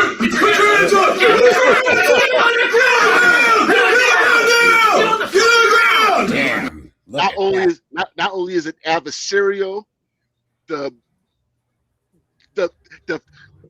finger is on the scale for these females. The finger is on the scale. That's true. I literally have seen situations where the dude has custody of his kids. The mom's a deadbeat. They go before the judge, and it takes a while before the judge catches on. No, he's the one with the custody. She's the deadbeat. They just automatically presume. The finger's on the scale. So no, my personal opinion is I'm marriage only. I think the only time I can prescribe marriage is if it's two poor people getting together going 50-50, because that's the best way to, build and create wealth. If you start with nothing, but if you a man that got his act together, got his money together, and you got, you're making good money, 6 figures, and you got, more than 6 figures up there in savings and investments, no, there's no benefit and value for you. Pyro, what's up, dude? Bombocad!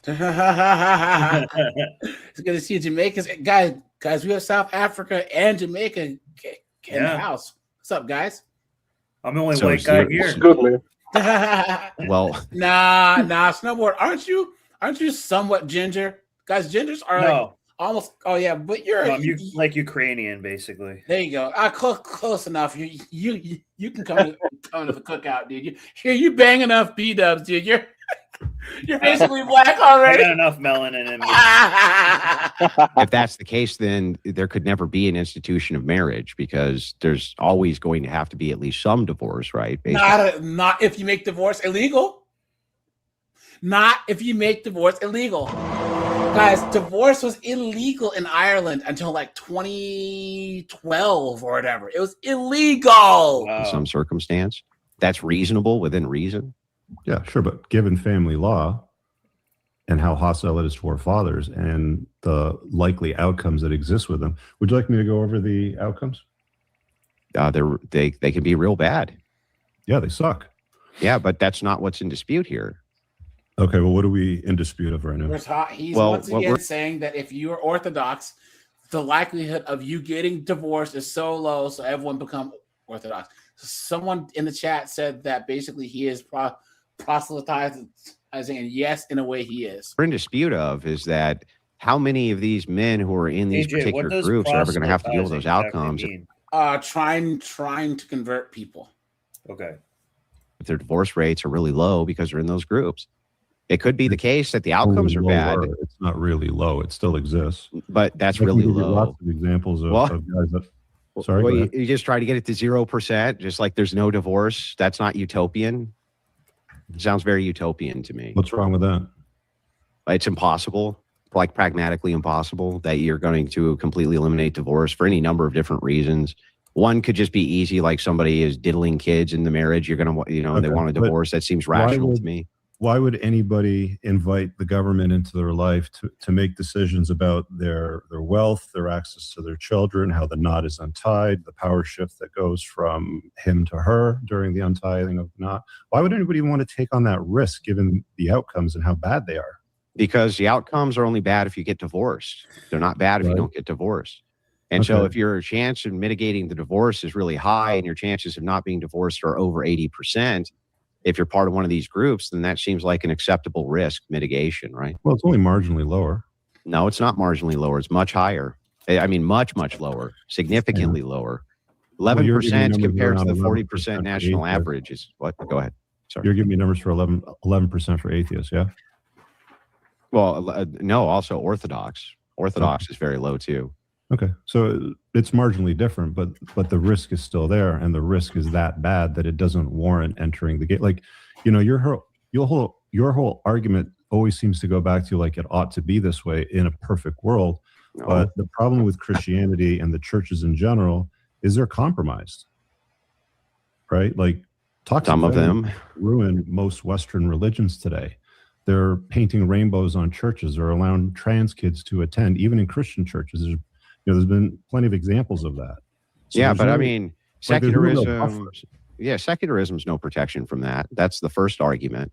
It's not like you being not a Christian is going to protect you. Well, what Rich he should have said is, You're saying that there's an 11% a divorce rate with Orthodox. That means 11% of Orthodox dudes still get cooked. So despite every single scenario that makes these conservative values and puts these chicks in their place, 1 out of 10 men still gets cooked. You know what I'm saying? Like, think about the ideal, acknowledging patriarchy and church authority and all this other stuff. 1 out of 10 men still gets destroyed. I mean, that's not that good of an argument here. You know what I'm saying? Blake, hey, thanks for being a member for 10 months, man. And yeah, thanks for the support. I appreciate that. Guys, hit the like button. Let's try and hit 150 likes, guys. I mean, having your hang on. Let me... Guys, we need to do a New York is cooked stream next week because Mondami is just, man, he's so cooked. Yeah, you see all the stuff going on in New York. Oh man, slightly better, but it's not just slightly better. It's overwhelmingly better. Descriptively, now it's true. So let's untangle a couple things. Yeah. The first thing is, if we're talking about an is versus an ought, I'm not even to what we ought to do. I'm talking about what is descriptively true right this second, not what is future and utopian, right? Coach Greg Adams made this mistake too because he's a moron, but I don't think you seem like a smart guy. Andrew's arguing for what is. Rich is arguing for what thought. Oh, yeah. But he kind of is in a way. He's saying they're mostly 304s out here. No, they're both making good points. But Andrew's talking that what is was such a small percentage of the population that it doesn't matter. Yeah, with the best 20%. It doesn't matter. Guys, they're both correct. They're both right. But Andrew somehow is like, we just all need to just join these small groups and make these small groups into big groups. And it's not going to happen. Or won't happen in our lifetimes or even in here. Because I was talking to Marte about this. It's other guy. Here, let's accept everything Andrew says. And guys, I like Andrew Wilson. You, Rob, Snowboard, Sea Grip, Cobra, Vroom Vroom, all of us, us men, we'll just wait and be over here on our own until the Orthodox Church explodes in popularity, right? Yeah, we're just gonna hang out here. Yeah, let's just say that. Oh, it is. Or the Orthodox Church can give us all relationships. We're gonna wait here until they're more than 3% of the population, right? Yeah, I agree pretty much. Let them come knock on my door afterwards. Guys, that there's one casino maybe in the, like all of us are on the East Coast. There's one casino in Hawaii where if you do all this work, you fly there, you could win. And even then, there's still a 10% chance you could lose. And all of us are saying, we'll just stay on the East Coast until those casinos, there's more of them and they come to us. That's it. That's all we're saying, So I'm talking about what's true now, not what's true in 300 years. What is true right now is that everybody that gets married as a man faces the wrath of family court and toxic feminism. No, they don't. Yes, they do. No, they don't. They don't face it. In fact, now come on, Andrew, come on. Every man who gets married is taking a risk. Is he trying to say that there's men out there who there's no risk in getting married? You know what I mean? Yeah. Look at HL. HL has a whole channel where he has literally countless examples of how many times we've seen it too many times. Yeah. He was perfect. He did nothing wrong. He was a provider. He was a protector. Yeah. He just I'm just not happy, or I don't even know what I want. Yeah. And they ruin their homes and families. So Andrew's being a little bit disingenuous right now. I'm gonna say that. He just operates in that vacuum. That's all that it is. Yeah, and guys, once again, I see why he thinks this way, but if he doesn't think that every man who gets married is taking a risk, I mean that's and this is where our ideologies are gonna. Every man, in the same way that every woman, because every woman who has a baby is taking a risk of dying in childbirth. You understand? Because there's women who go to the hospital in labor and don't make it out. It would be just intellectually dishonest to say that a woman's not risking something having a child, and the maternal death rate is way lower than the divorce rate. But they still have to tell them, look, like you could lose your life doing this. In the same way that men getting married, you could lose your life getting married. Any race, any class, any denomination. Guys, you put it one, you guys know that if you make more than $220,000 in your household, the divorce rate drops like less than 18%. You know what I'm saying? But still, even those guys can get cooked. So groups, almost none of them pays it. And one more thing, in regards to the mortality, the only group that's exempt from that mortality, dying in childbirth is B-dubs. For some reason, they're immune to it. Wait, no. These trifling chicks that we see on 50304, they seem to be immune to it. No, they actually die more than anyone else. You might be like, oh, medicine's racist. Well, maybe if you weren't some 500-pound precious looking grimace looking B-dub, you could have a healthy baby, I have a gentleman that I spoke to a couple of weeks ago that was in a Christian Orthodox marriage, 8 kids. The wife and the pastor turned against him, threw him out of the court. He got divorced, raped, alienated from his kids. Would you like me to keep telling you more stories? Hang on, Rich, do you think that because some bad things happen to some people, that means all people in that group are going to experience those bad things? I'm saying is that we're talking about risk. About risk. This is the thing. Guys, if you see a guy, an animal handler, and he walks into like the tiger cage, right? And most of the time the tigers are good, but that one time those tigers, right? And they go, hey, who wants the job application? Are you gonna be like, yeah, I'll do that? No way. There is no consistency with the churches these days. It's not a buffer. It doesn't offer a significant enough of. Here's the thing, Rich is correct, because he could say, you say divorce goes down to 10%. That's still too much.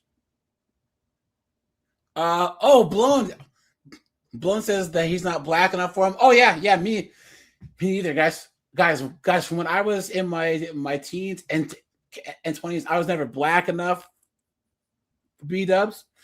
And now that I'm older and I make money, guys, now they all try to talk to me. No thanks. I didn't realize how much of a blessing that was.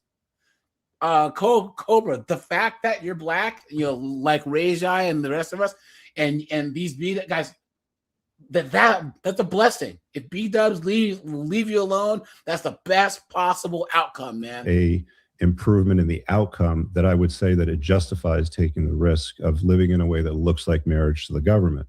Okay, well, let's try this then. If that's the argument, if the argument is any risk is too much risk, then what is the proper way in which we raise children in the 21st century? Can you walk me through how? Not our problem. Guys, I want you to type in this chat if you agree with me. Not our problem. It's not, guys. I'm never having kids. I don't want kids. Never, ever, ever, ever wanted them. Because Lord knows that if I had a son, some female teacher would try and bang him, or they would be You know what I'm saying? So no thanks. Guy who is, I don't know, 23, wants to have kids. Sure. Okay. How's he supposed to do that without A, having a bunch of wealth that he's not going to have at 23? That's just not going to happen. Overseas. Right. How does he actually have children and raise them absent moving That's a great into question. Hang on. Okay, go ahead. Let me finish the question. Absent risk mitigation. Or go to rural America. Yeah. You know, I'm talking rural Iowa, Yeah. rural Wisconsin, Kansas, rural Maine, Kansas, guys. Nebraska. Nah, he's just like the one Amish out of like 1 million, find them just rolling around. Yeah, if you guys are gonna get married and raise kids, guys, you need to move to the most rural podunk areas possible, man. You know what I'm saying? That's the only place where they actually. Yeah. We're talking barefoot. Yeah. Don't with no internet. Yeah. Or little or very poor internet. Yep. And so what I would say is there's no way to have good outcomes for children absent being in a married home in a general sense. There are sometimes where it can work out. Most times it doesn't. The outcomes for the children are bad. Cohabitation outcomes are almost always universally bad. Mm-hmm. But risk mitigation, we're talking about through traditional marriages in the church, seem to buffer against this in a significant way. So I'm 23, I want to have kids. How do I do that absent a wife exactly and get good outcomes? Can you tell me that? No, I don't have a solution to that for a 23-year-old. But what I can tell you is there's lots of opportunities as a man navigates life, becomes more seasoned, creates some value and renown for himself to structure himself in such a way where he can have children, still parent them, and not invite the government into his life. And that but that's not going to be available for the majority of men, right? Marriage. Yes, but you're advocating for some church thing. Yeah, that's not available for the majority of men. And herein lies what now we are at an impasse, guys, because they're both doing the same thing, right? Rich Cooper saying get money and drive supercars. Andrew Wilson saying be hella religious in the Orthodox Church.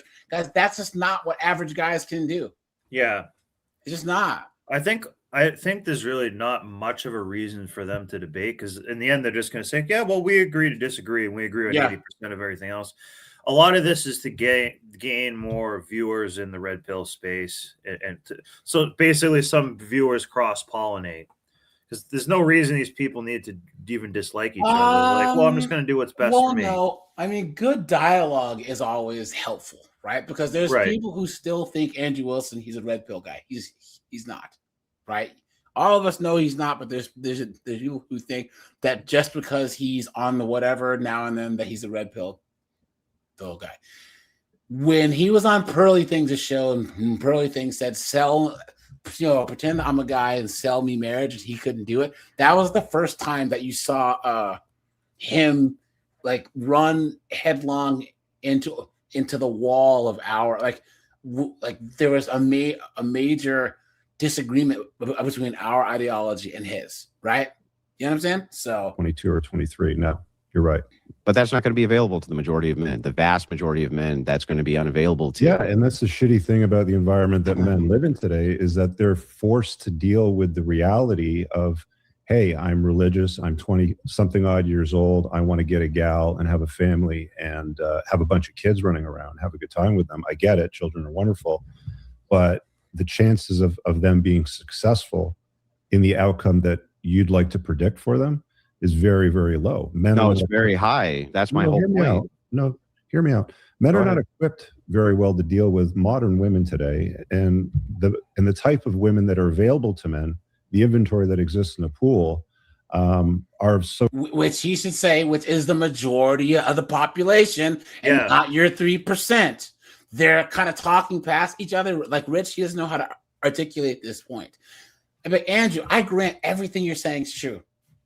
There's just not enough of these women talk about. The bucket that you're talking about is too small. Mm-hmm. So what are all the rest of the men that are outside this bucket supposed to do? What? Why are you arguing for like I said, one or two lottery winners? Why? It doesn't make any sense. So one of the things that I had to come to realization, which is a tough pill to swallow, is it's incredibly difficult being an honorable man when you're dealing with a bunch of dishonorable women. Yes. It's tough. And trying to be a traditional man when you're with women aren't traditional. Like we said it many times on this channel, women have no problems articulating the value that they feel that they're entitled to from a man, but they can never articulate what a man is entitled to dealing with them. Guys, hit the like button, please, guys. We're almost at 150 likes, guys. Such low quality, it just doesn't make sense to live in a way that looks like marriage to the government. You can love a woman, you can have a relationship with a woman. I just don't recommend that men live in a way that looks. He should say in general. Then Andrew's got a counter from his minority population. You know what I'm saying? Like marriage to the government, because that's where the potential outcomes can get really problematic. You can still have children with women and raise children. How? You don't want to live in a way that looks like. Yeah, how are they supposed to do that, dude? Well, there's a few ways. I'm glad you asked that question because there's a few ways to mitigate the risk or at least reduce it somewhat. But I would say not my problem, bro. That's not my wheelhouse. Go and talk to someone else about that. I'm not a one-stop shop. Guys, I don't know everything. I just don't. Guys, once again, we look at the statistics. We know what works, and we can draw somewhat conclusions from those statistics. But as Rich Cooper, he's not a one-stop shop, you know? Canada would be off the table completely because there's no opportunity here to do that. But you could move to a state like Kentucky. I can't remember what the other two are, but there's a website called the National Parenting Org, and they produce a report card every year telling you which states are not hostile towards father. Notice I don't say friendly towards fathers, but not hostile towards father, where the outcome is a default 50-50 arrangement. Yeah, what about the outcomes for the kids? That's what I'm concerned with. Yeah, so the outcomes for the kids are obviously better when the parents stay together, and you reduce the risk for the mom to leave dad. And Kentucky successfully did that. They lowered the divorce rate by 20% by assuming default 50-50 custody on. Ding, ding, ding, ding, ding. No religion involved. And someone had said Andrew's not selling marriage. He's trying to sell you religion. I agree. But yeah, guys, ding, ding, ding. Right? There you go. No alimony, no child support, automatic 50-50, and you would see divorce rates plummet. Because guys, once again, back in the 40s, 50s, and 60s, all Christianity, all groups had the same low divorce rates as orthodoxy, right? So that's how it works. People didn't get divorced in the 50s. It was when there was changes to laws that people in general started getting divorced. So Andrew's making the jump to religion and not the actual laws that are changing people's behavior in general, you know? So well, look at how many times the GOAT, Thomas Sowell, used to say all the time, incentives drive behaviors. Sure. What you incentivize, you get more of. So what do you think happens when you incentivize people to break contracts? No, women to break up. I'm trying to be PC. Okay. Yeah. Over here.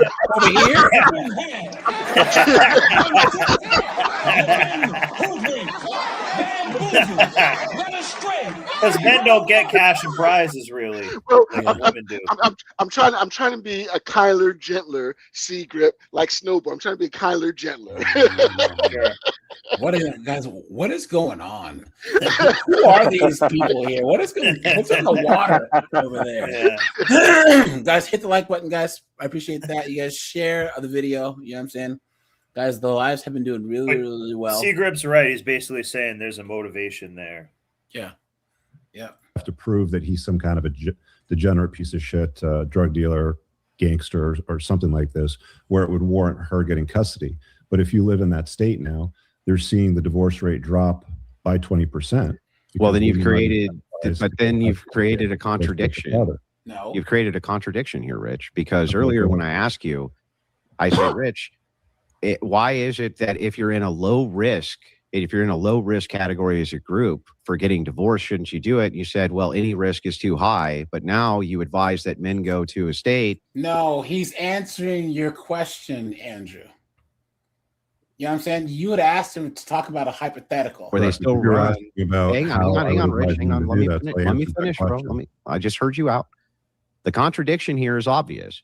If I ask you, why shouldn't people who are in already mitigated low risk groups for getting divorced shouldn't do it? You say, because the risk is high if there's even one divorce.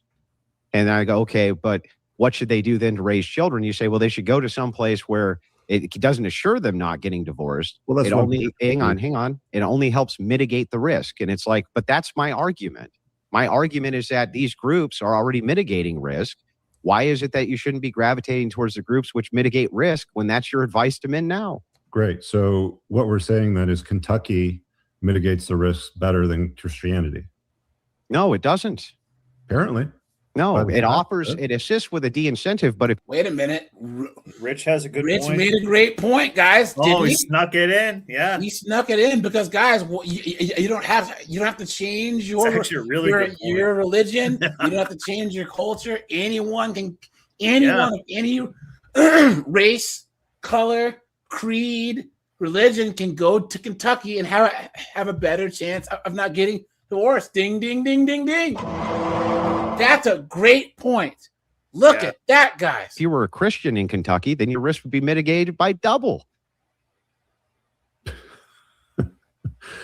We're going back to the ought to, in a perfect world for Christians. No, descriptive is right this second. If it's the case that it's lower than the national average. But he's saying that Andrew's saying you ought to be a Christian.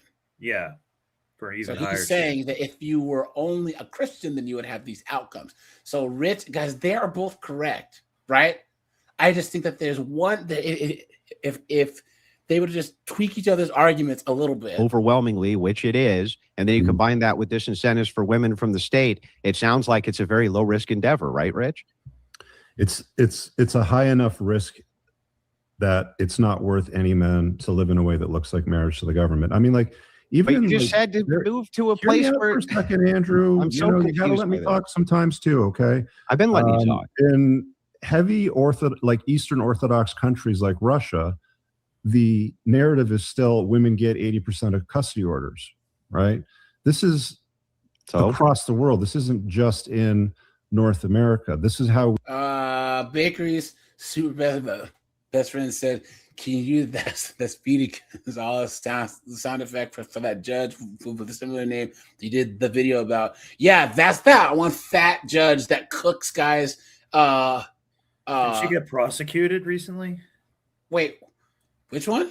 That Speedy Gonzalez one's not the fat one. She looks like she has silver hair. I think she got prosecuted recently, actually. Was that the lesbian judge? Yeah.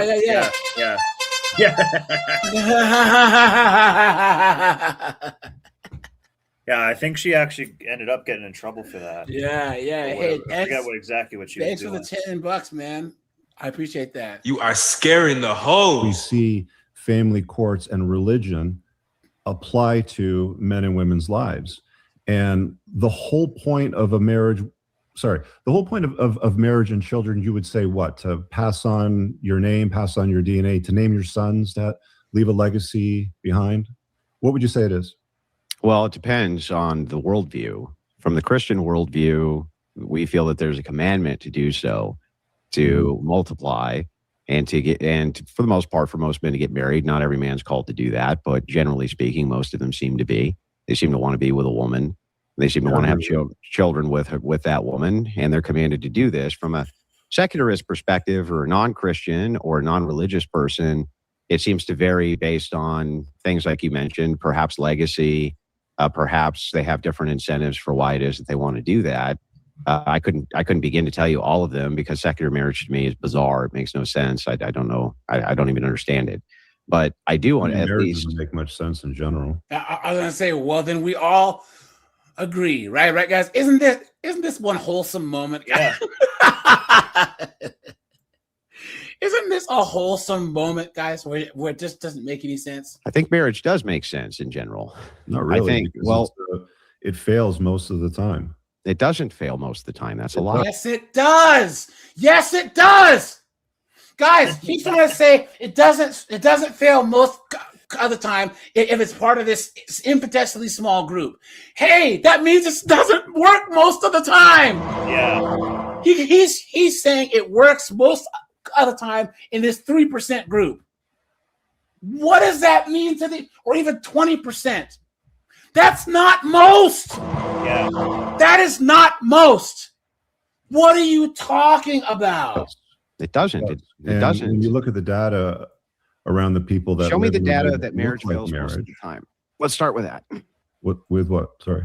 The data that marriage fails most of the time. Yeah. So when you look at the data on people that live in a way that looks like marriage, so there was a study done. Aaron and Acevedo covered this. The effects of love on long-term relationships, and they found that less than 13% of people in the study, and I can't remember the count. I think I wrote it down over here. Hold on a second.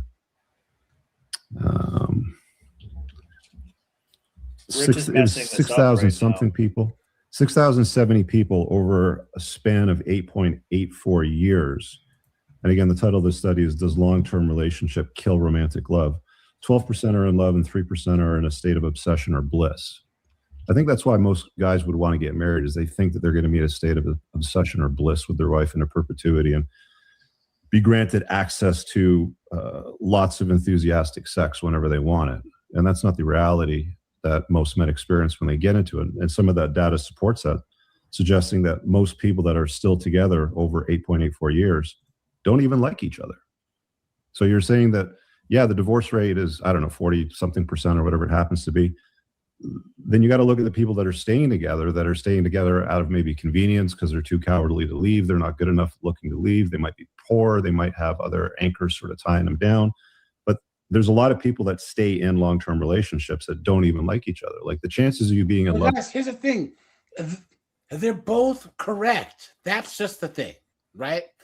Andrew is right when he says, hey, look, if you become Orthodox, there's a less likely chance of you getting divorced. Well, guys, what? Like you have to, let's just say that you're Mormon or that you're an atheist or whatever.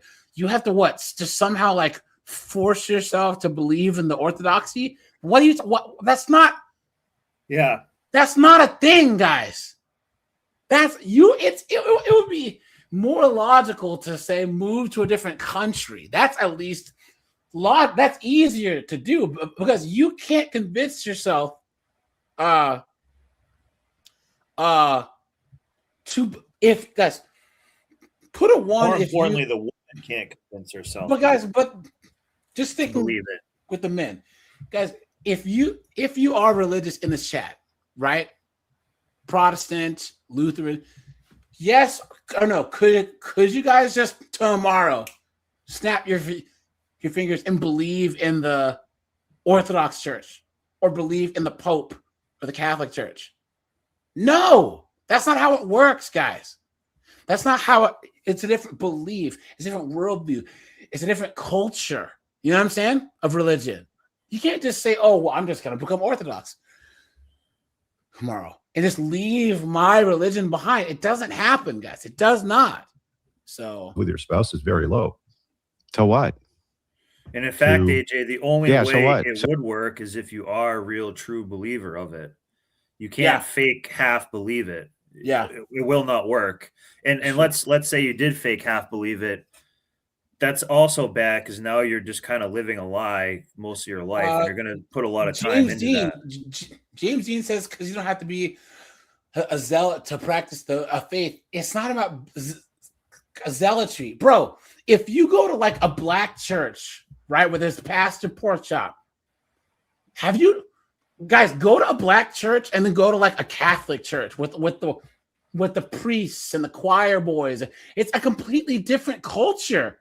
The cracker, the wine, all that's it's completely different than going to like a non-denominational church or whatever. It's culturally different. There's different cultural expectations based on the religion. A lot and it's of not people, an authentic belief. don't want to give that up. If you go into the Catholic Church and you take the sacrament or whatever, you have to honestly believe that that's the blood of Christ and that the cracker is his flesh. You have to believe that. I just can't walk in la la la la la la skadu and just think that that's a thing. That's not about zealotry. It's about cultural norms that are informed by religion. So the question here that I'm asking you is, well, the point that I'm making is man wants to have that are kids in long-term relationships because you're saying it's worth it. But let's live in a way that look like marriage, and I'm telling you the data suggests that that's not reflective of what. Yeah, here's the problem with the argument where it holds no muster and it doesn't even contend with what I'm asking you. What I'm asking you is, if you want to have kids, you want to have children, and you want good outcomes for the children, what other than marriage, especially from a religious perspective, is going to create better outcomes for the children, Rich? That's the question. Now, you keep defaulting to... Guys, we hit 150 likes, guys. I appreciate you guys, man. Thank you so much. Let's go. Guys, my answer to Andrew would be, is this question, is marriage worth it for men or is marriage worth it for children? Because that's a separate debate. Thank you. Right. Yep. Great point. True. Guys, marriage is worth it to women, to children, to judges, to lawyers, to corporations, right? It's worth it to all of them, but not us men, right? Right, guys? What about me, the father? Hey, guys, here, I'm going to ask this question again, yes or no. If you could choose to go to the fertility clinic, get an embryo, and then pay like $8,000 to use an artificial womb to have a kid on your own with no woman, guys, would you do it? Yes or no? No. Rob, snowboard, secret, would you do it? No. I'm gonna say no this time, but if you posed it the other way, if you could have it be like someone like your grandma, like that quality of woman, then probably yeah. But guys, you look for this. Look, guys, I would honestly say that if that was an option, I would probably say yes. Guys, the issue with having children, the risky thing is having one with a modern woman. We got to worry about her wanting to send your kid to some woke school, right? Yeah. All of a sudden, you're wanting to make your a child a transformer. You know what I'm saying, guys? I asked this question once before, and the majority of men said yes. Yeah, especially older guys, single guys who are in their 30s, 40s, 50s. Would say, "Look, you mean that I could just have my son or whatever, and not have some mom who could leave at any time and take my kids and try and put some liberal woke knucklehead Harris AOC values into my kid? Come on, man." Plus, we always run the risk. Guys, we tend to underestimate how vindictive and spiteful women can be because, women, they don't have the use of, they don't have the power of force to hurt us. And so how do they hurt us? They hurt us through our children. If I push you too far with Snowboard or AJ or Mr. Vader there, if I push you too far, there's that risk of violence that, hey, it's going to escalate. And so there's ways, men, we can hurt each other, but women, they can't hurt us physically. And so the way they choose to hurt us is financially and through our children. And you can never, and reputationally. I used to, and reputationally, and I always say, never underestimate a female's propensity towards irrationality. Yeah. That's true. That's true. What about me, this guy? Hang on, I get that. Worthwhile for men, so I'm talking about men, right? This is the angle. This is the prompt. Yeah, but the thing is good job, Rich. Good job. See, he did that. Yep. Right. That's what Snowboard said. Guys, Snowboard's kind of he's actually kind of smart. Don't tell him I said that. Like, even if the clock is right twice a day. But you see how men want to have kids, sure, and so they want their kids to have good outcomes. And so how are men going to have their kids have good outcomes? No. You're shoehorning that in, bro. You're shoehorning that in. Is marriage worthwhile for men? There you go. Not men who want children, right? Right, guys? You can have kids and not live in a way that looks like marriage to the government. Right. Yeah. Guys. Okay. How? You have kids with a woman. You don't live together, and you parent them together in separate homes. What's that looks the same as divorce. That looks the same as a divorced arrangement to me. How is that different?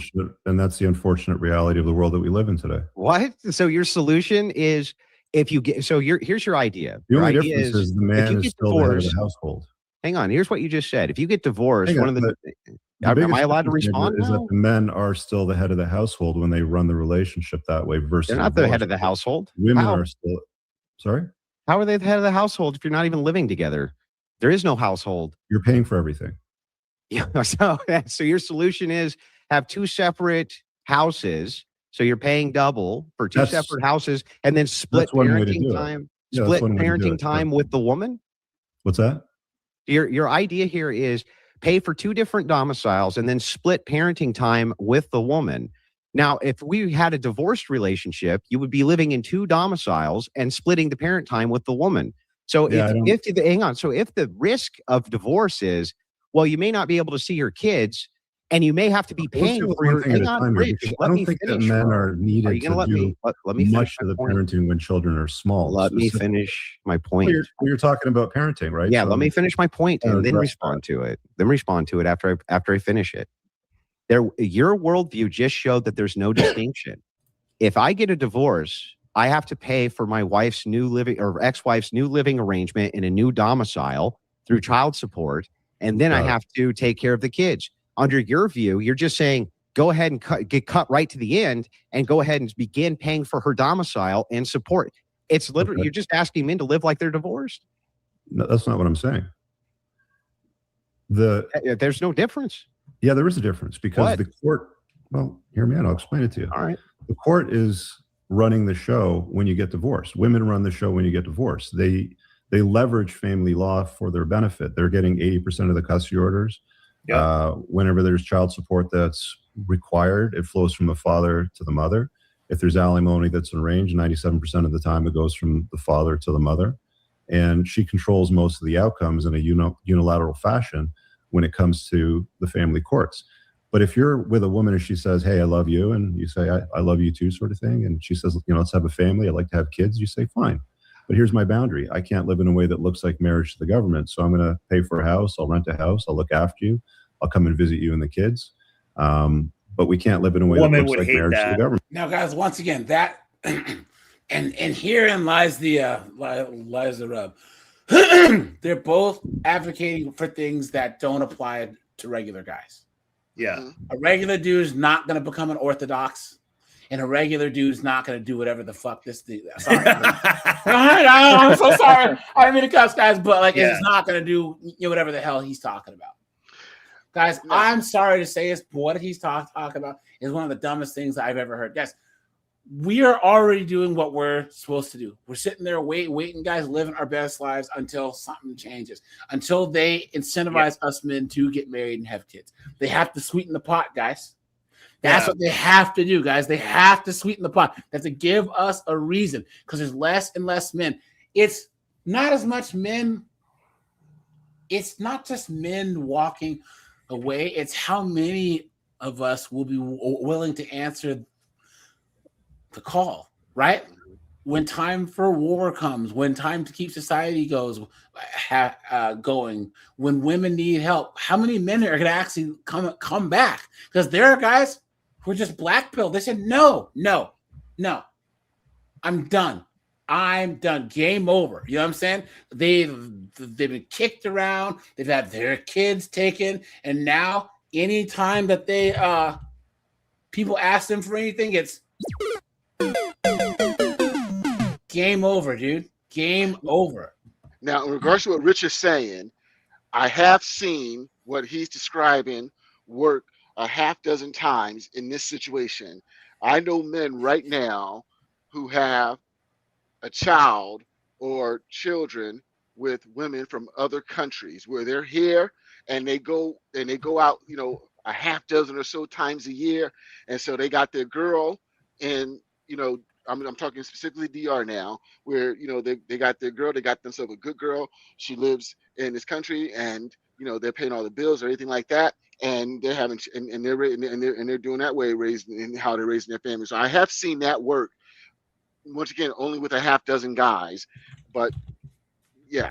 So it's not anything that any of us would do. Yeah, I would never do that here. Guys, I argue from the standpoint of regular smegular dudes, right? Yeah. We're just regular dudes who get up, go to work, pay the bills, watch football or MMA, UFC, and just be, that's what we do. That's what we do. That's what he does, right? You know what I'm saying? But all these guys, yeah, man, I'm this high value guy in Miami with my supercar. Yeah, shut up. You know what I'm saying? That's also, not. What's that? There's also a couple other things that are wrong with it too. Number one, the woman's gonna want the last name, the title, like she's gonna want all the common recognition that society gives for marriage is number one.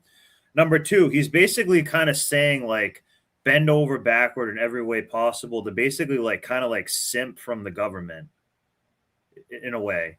What? And number three, from the government. I don't like understand. Simp to get around, like basically instead of just owning your stuff, saying like, yeah, I'm a man, I'm married here and all that.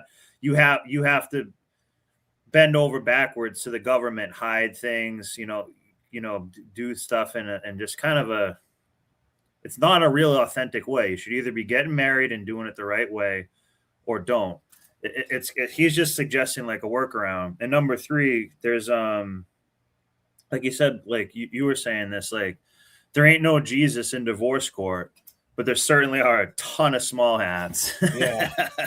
Look at this guy. Oh.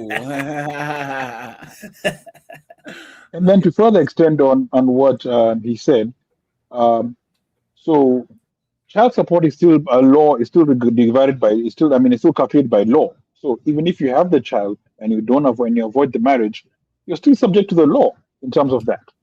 Yeah, that's what I'm saying. Yeah. You're bending over backwards trying to snake around it as best you can by little loopholes and things. And it's just like, I don't know. And I know the woman is not going to like that. Yeah. It's just not realistic. Right. Now, Rich, what prevents the woman running the show?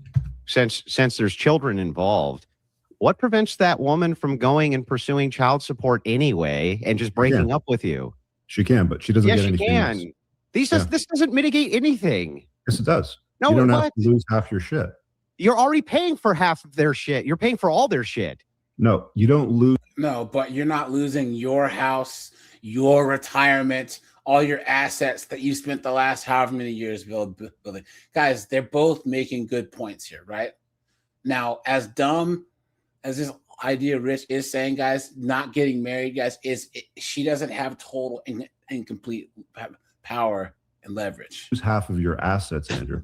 Yes, you do. Which guys, means the state has less power and leverage. Yeah, prenups are okay, but guys, there's ways that women either wiggle out of them or it costs you so much time and money as she tries to fight the prenup, and you're paying for her lawyers to try and poke a hole in your prenup.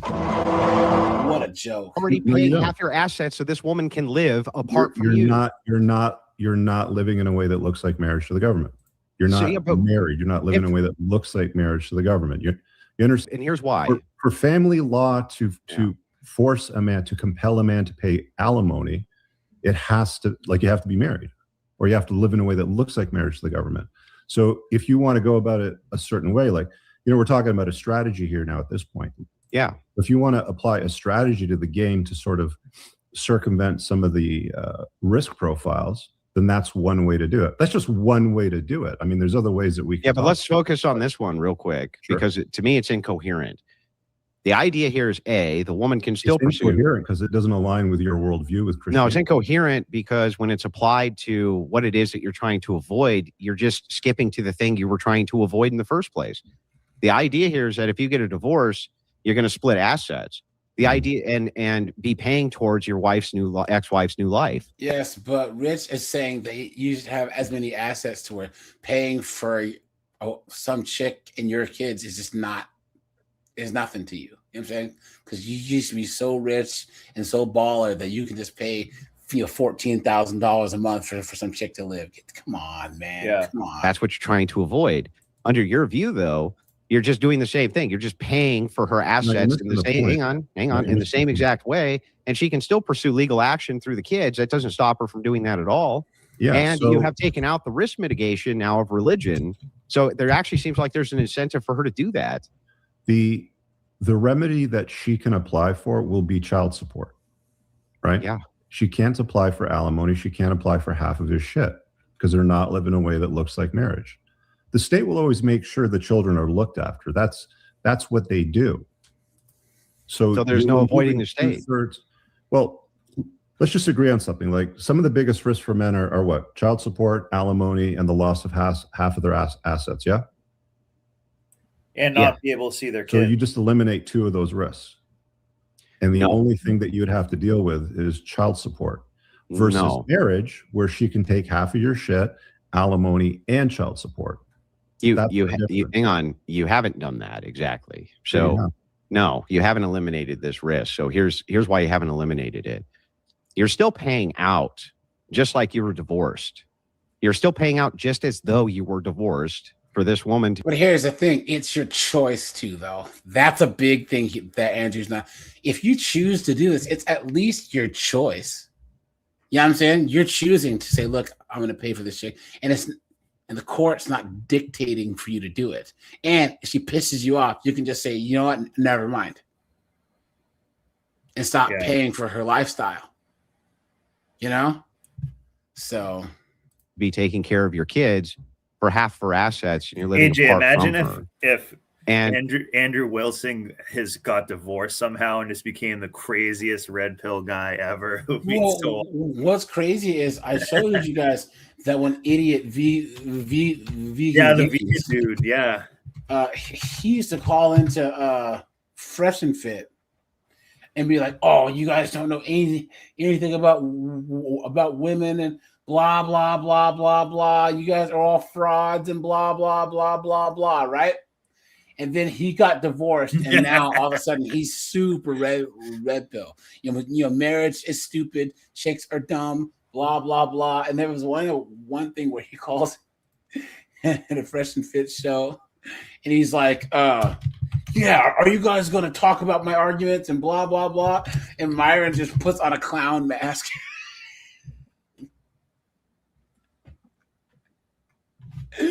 And then I remember that. Yeah. He doesn't even say anything. He just reaches down and puts on a clown mask. And then he's like, I destroyed them. It's like, no, bro. They made you look like a clown, dude. Here it is. Watch. Here it is. The basis for shaming somebody for being so like Vegan Gains, I don't know if he has the autism, but he just talks and talks and talks. Like, you guys need to understand that I'm trying to debate you and da-da-da. And Myron just looks at Fresh and no, what? promiscuous. Like, you should just shame somebody. Because he's like, yeah, men and women can equally be promiscuous because men have the skills to get. It's like, no, women control sex, you dumb. But what? For having sex or a lot of sex, if it's just easy for them to get sex, regardless of their gender. You're not showing it, I think. Oh no.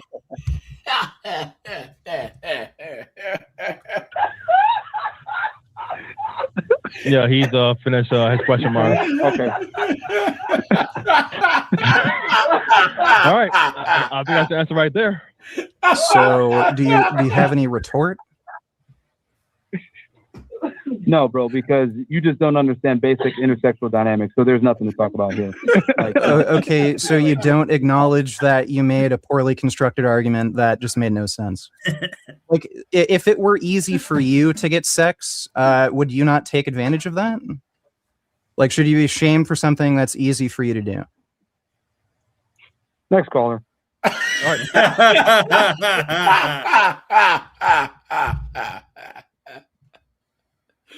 Completely destroyed without a word. He's like, because guys, Vegan Games just goes like, watch. He goes off. Watch. If you're gonna have He this, goes off for like fucking for like 5 minutes. It doesn't like okay.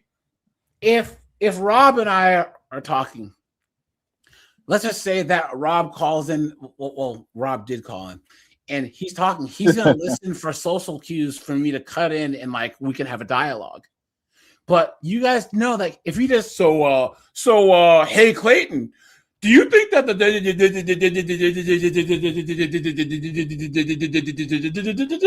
and if so, because I think that it's like you're supposed to talk and then go so, and then we have a dialogue.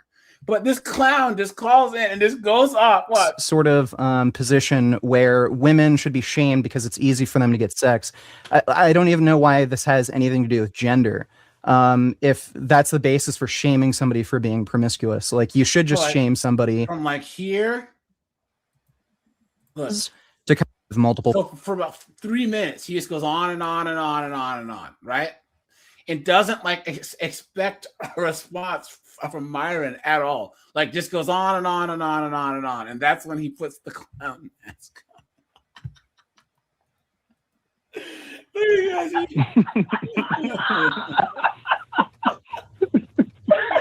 I don't really like Fresh and Fit much, but this was hilarious.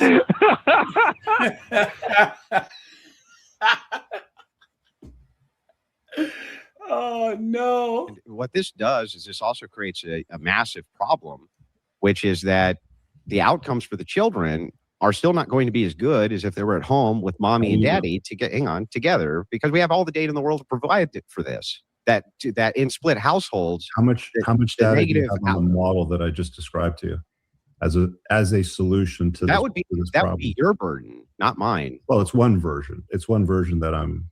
No, but that would be your burden. You would need to show me the proof that works better than the model of being heavily religious and in marriage for mitigation. That wouldn't be on me to prove to you. It'd be on you to prove to me. Well, they're not going to study something like that, but I can tell you from It proves it's less I've bad. seen that it works quite well. What evidence?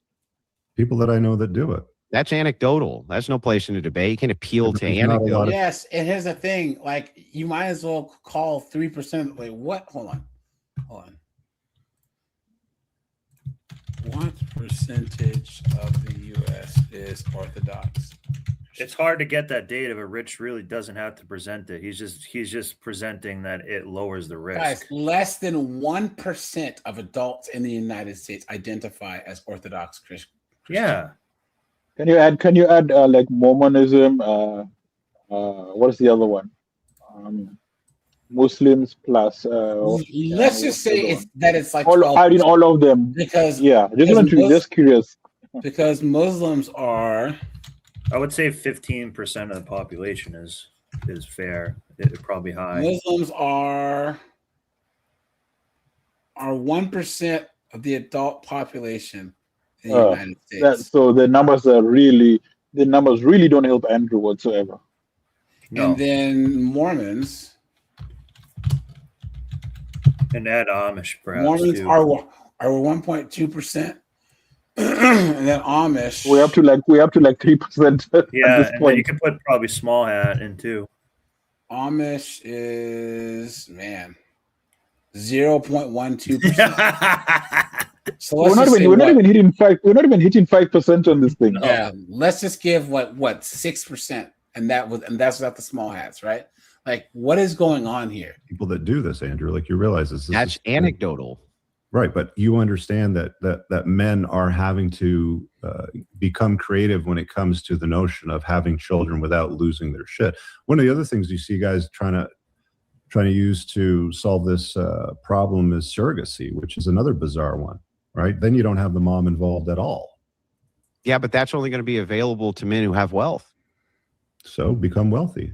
But you see what I'm saying? Like, this creates a massive problem. Well, you're saying become Orthodox, Religious, Andrew. Yeah. What do you talk, guys? See how they're both saying like things that are equally just not conducive to like the average guy.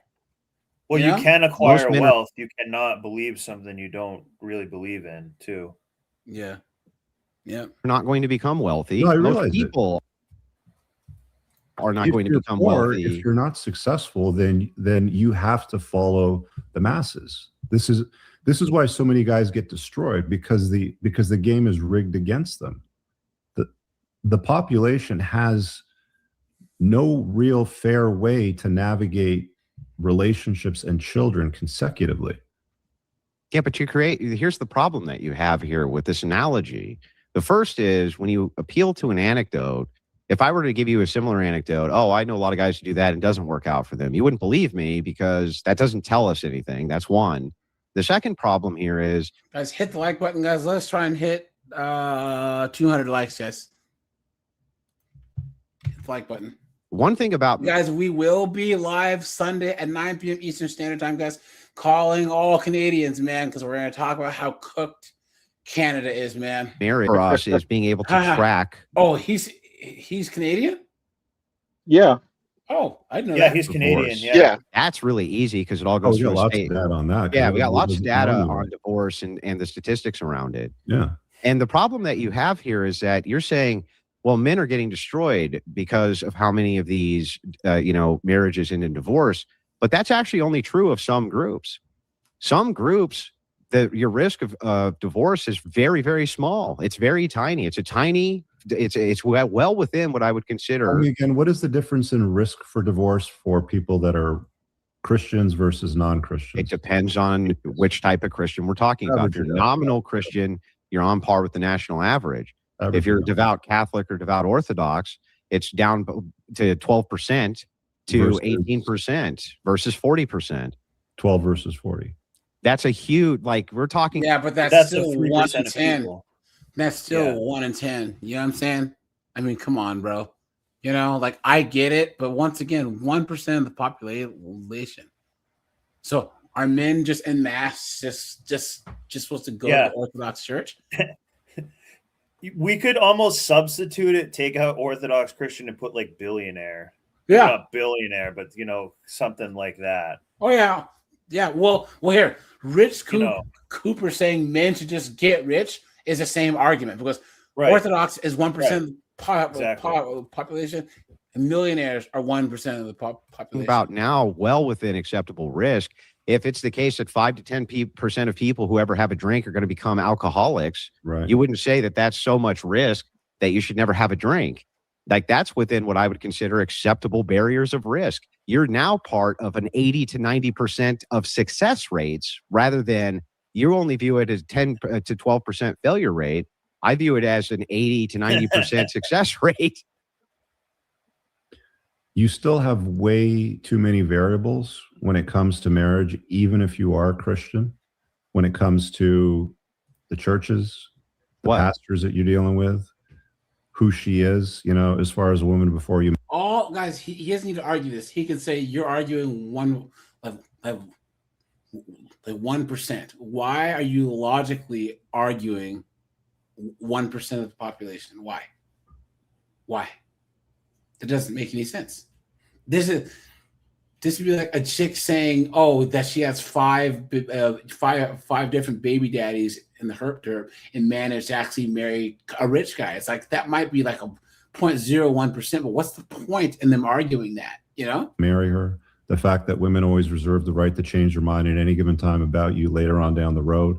We've seen many, many religious people get divorced and get absolutely fucking cleaned out. Sure, but why don't the numbers then reflect it within the individualistic group? I don't know. I haven't collected the data, but I mean, I just gave you the data. Some of the data as well that I've talked about. You can look at the data. Trying to say that the Earth is warming when we all know that's not happening slowly. Yeah, but hang on. There's a big difference between people producing warming models, which are vastly hypothetical and predictive, versus gathering data which is established because we just have raw numbers of how many people are divorced within which category, which group. I mean, the vast majority of climate models, they try to point to statistics that are as accurate as possible. But well, I mean, we have accurate records of how many Islamists have been divorced, man. That's not hard to gather.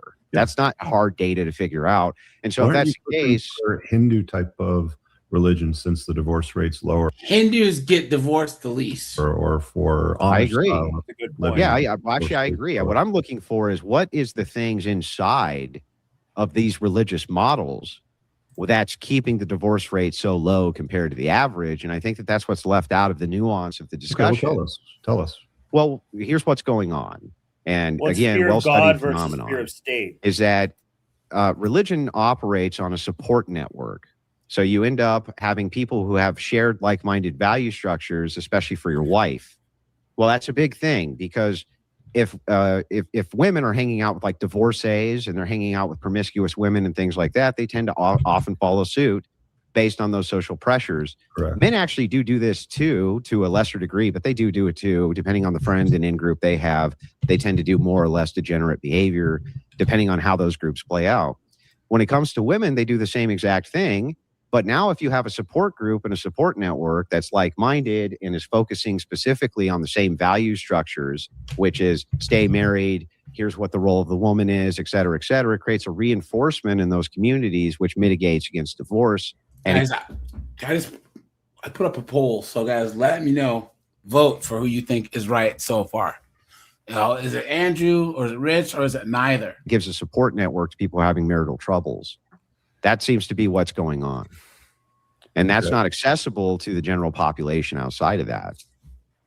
Great. So But why what are there happens still when they issues start within opening the churches? TikToks? Yeah. Well, again, Significant issues, in fact. you're not going to, And you're the asking. other thing that I would raise as well too, Andrew, is like, we talk about Christianity, and I'm for it, man. Like, my mom's family is Christian Orthodox. I grew up in that space, like I understand it well. But America, where you live, is mostly a Christian country, wouldn't you say so? No. It's mostly a nominal Christian. See, no true Scotsman. Well, they would say that. Guess what? That you guys aren't Christians, right? So that's kind of where you fall flat.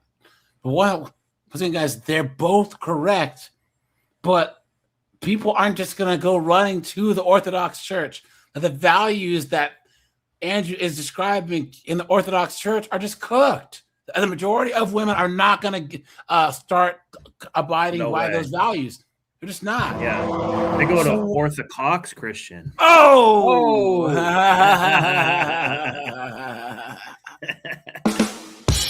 And their son's a cross dresser. Oh.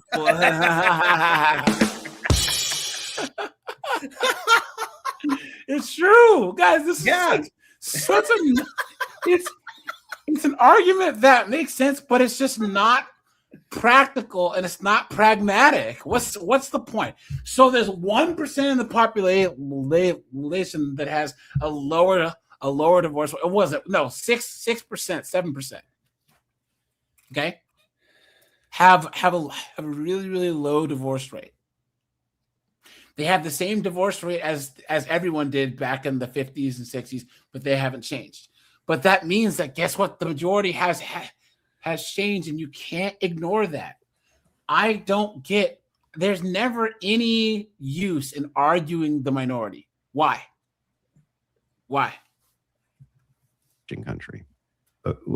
What's the difference between nominal Christian and Christian? Yeah. So a nominal Christian. So the trans debate. The trans debate. A person could say, "I'm a woman." They're not actually a woman. You would agree, right?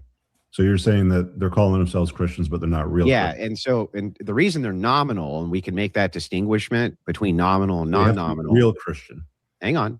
We can make the distinction between nominal and non-nominal based on how much they involve themselves in their church, how many sacraments they partake in, and how often they actually participate in that community.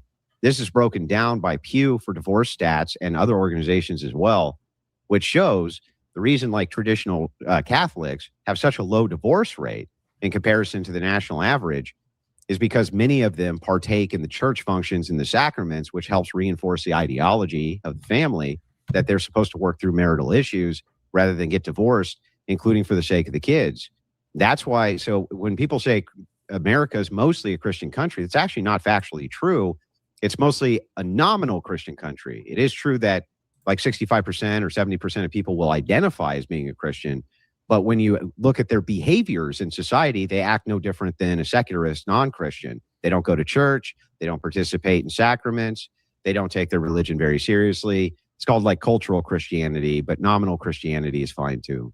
All right. Well, I mean, since So this is the equivalent of the left this, virtue signaling and being like, you need to, you're not woke enough. You're not woke enough. You're not the real woke. That's sort of what Andrew's doing right now, actually. Yeah. Conversation / debate with you. I was listening to any YouTube conversation you had with anybody, you know, James Sexton, Coach Greg Adams. There's been a few other ones where you've had these conversations and you've changed your story in some of those conversations. I don't know if you've updated your beliefs, but I've heard you say in the past that the vast majority of America is Christian. But now you're hang on, saying that they're not nominal Christian. Okay, so this is new. So now this is a new model. You're saying, well, it's not a new model. What we're doing, so well, I mean, there's recordings out there of you when we're talking about specificity. And by the way, I reserve the right to update my worldview based on new information at all times, right? So whether or not if I never said before, and now they're talking over each other. Andrew. Yeah. So if I've ever said before, you know, the United States is mostly a Christian nation, but didn't put in the caveat, of nominal, it's actually irrelevant, right? I do think that it is the case that most people identify, the majority of people identify as being Christian, but I'm trying to figure out what that means, right? He's the arbiter of Christendom, right? So what I was going to get to is this. I mean, you know, if America is a Christian country or nominal Christian country, you know, let's call it, it's passed laws and legislation that aren't aligned with the religion. And it's created an environment that's hostile to its Christian, you know, participants. Agreed. So what's the solution to that, Andrew? Well, the solution to this from a political standpoint is going to be likely the push for mass marriage reform. Which would look which is what we say all the time.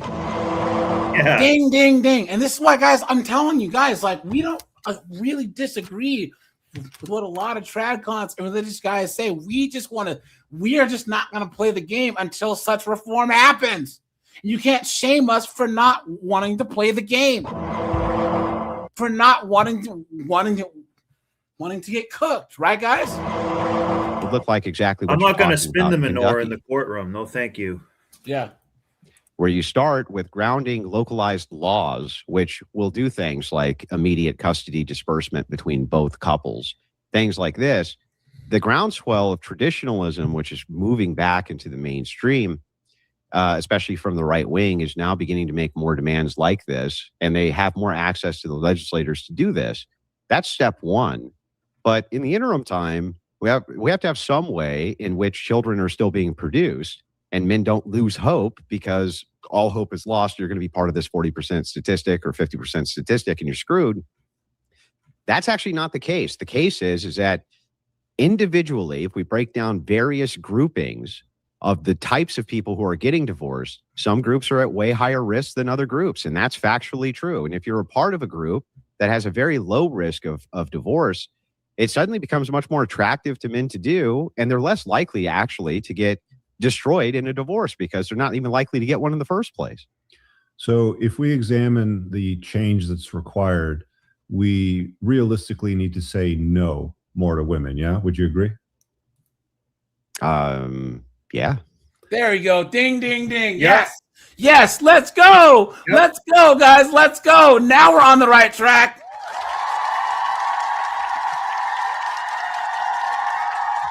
And there we go, guys. There we go. And this is why, guys, put a 1 if you agree. All of us, guys, this is why our space is superior. It's like we will always win because, guys, our position, it just makes sense. Say no, guys. Stop putting yourself out there. Don't put your neck out there to have your head chopped off.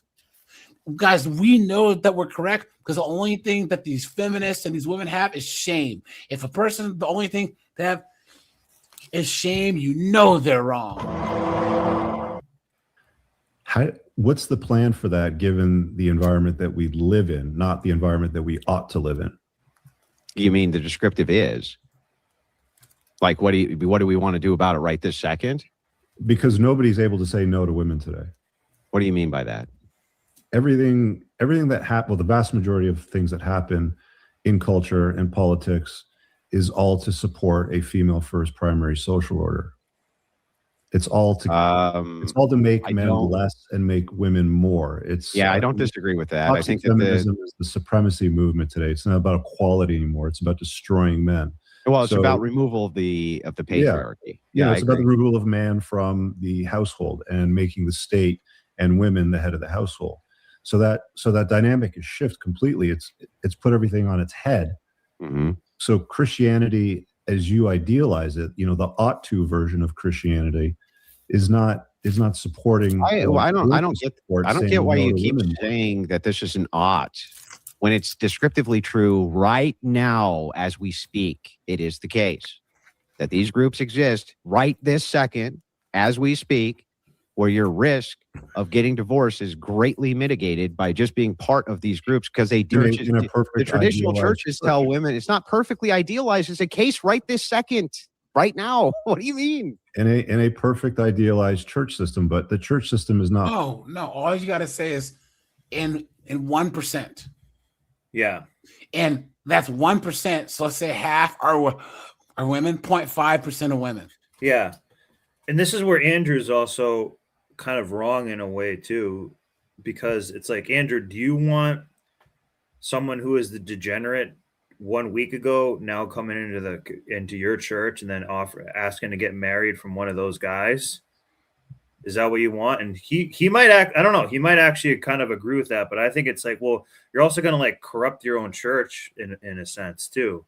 The people that want to go I think he had a debate about that at some point in the Whatever podcast with some of the woman who converted.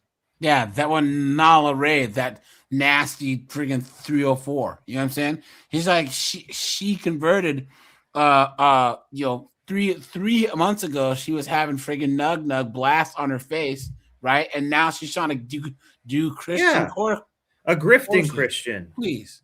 Yeah.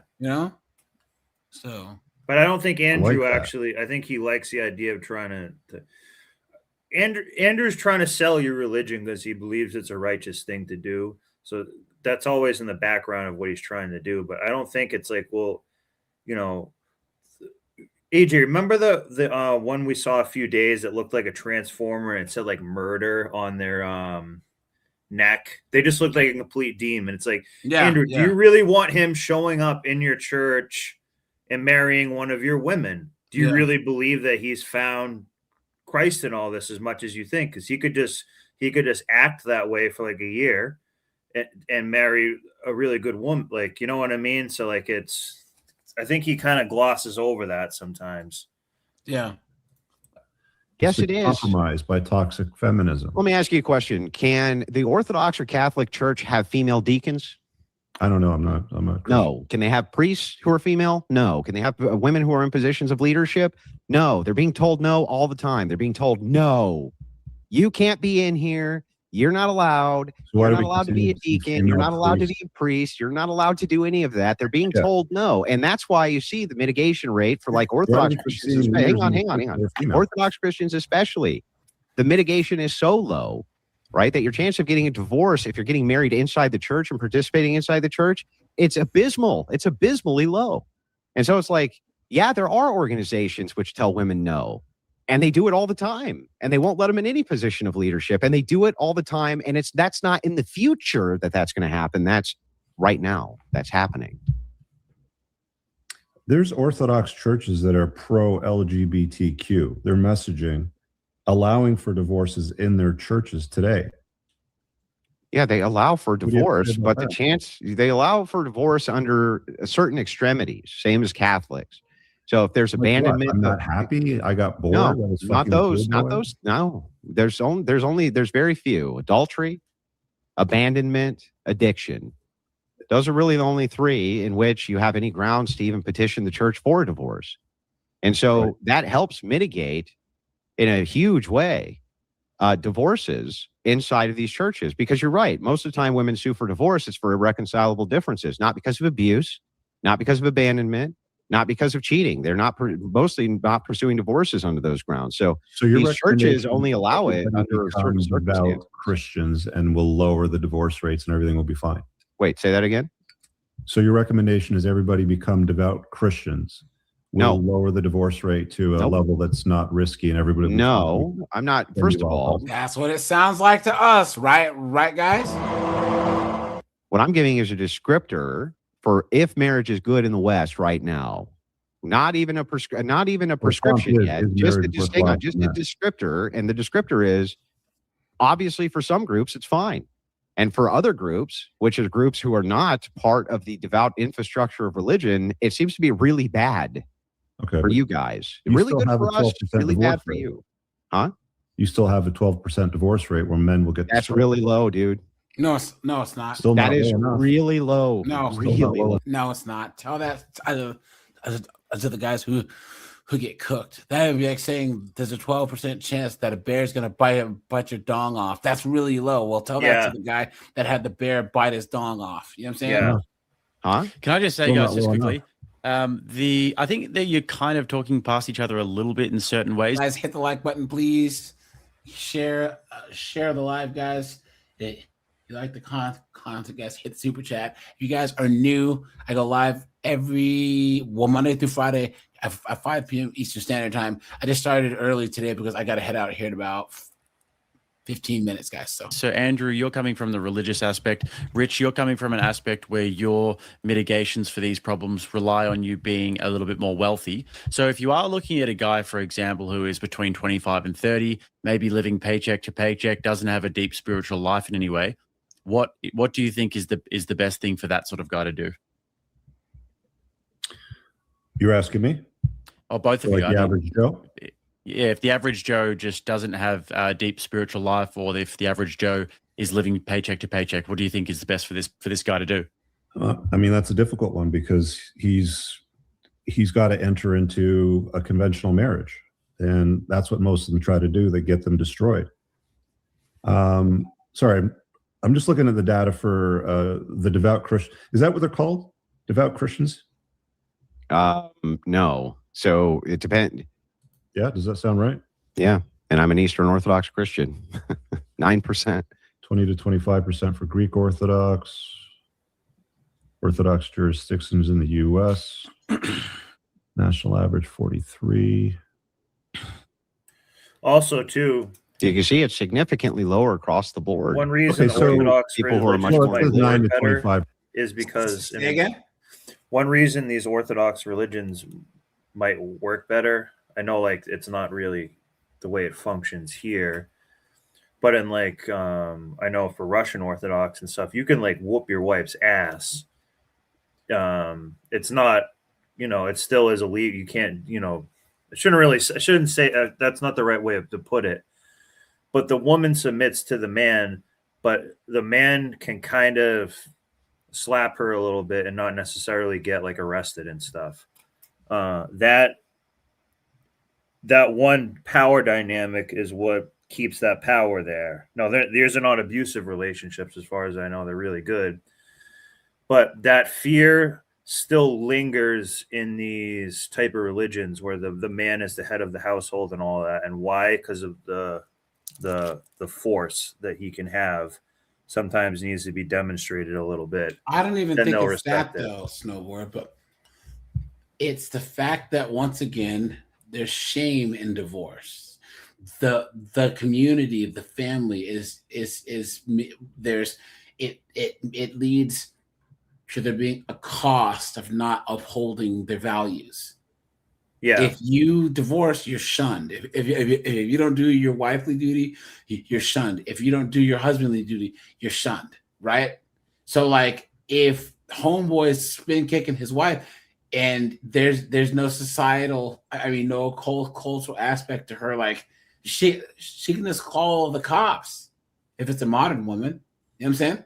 Like, what makes it okay to do said thing is those norms that are enforced by the church or by their religion. You know what I'm saying? So Yeah. percent depending on denomination. So it's lower than the 43% quoted national average on your end. Hang on. No. That's not the right way to parse the data. The correct way to parse the data is to see whether or not increased religion. 9 to 25%. All we're trying to discover is if increased religiosity is accounting for the diminishment of the divorce rates inside of these various communities. If you are looking at Orthodox Christians who self-ID but are nominal, meaning they're not practicing in the church, they're not doing that, you'll find that the divorce rates increase. Sure, but if they you're still are talking about practicing a in the 9 to church, 25 divorce rate across the denominations, it's like, I That's don't know, not would the you jump case. out of a plane with a parachute that's got a 9 to 25% failure that's rate? an incorrect way to parse it. Well, No, okay, it's let's say not. this. If No, you it's if not. you let's Because do if it you this jump way. out Hang of a on. plane and a parachute doesn't open, you're fucked. But if Oh, you okay. also get married in an environment where 9 to 25% of the time you're going to be fucked, it's basically the same thing. Here, help me out here. Let's say you had 3 guys on an airplane and 1 parachute, right? The statistic is if you're white, the parachute will open 8% of the time, right? And if you're black, it'll open 2% of the time. And if you're Mexican, it'll open 3% of the time. Which race do you want to be? Well, they're racist, aren't they? Racist parachutes is what we're talking about. Yeah. Well, which race do you want to be? You'd want to be the race where the parachute opens. Right. That's So high the probability. thing is like when we're parsing it out by group, what we're trying to yes, but in that scenario, you can't change groups though. The black dude is cooked. The other guy is cooked. You can't reasonably. That's such a stupid example. Well, You know what I'm saying? in that scenario, I'm having a snowboard pick out my parachute.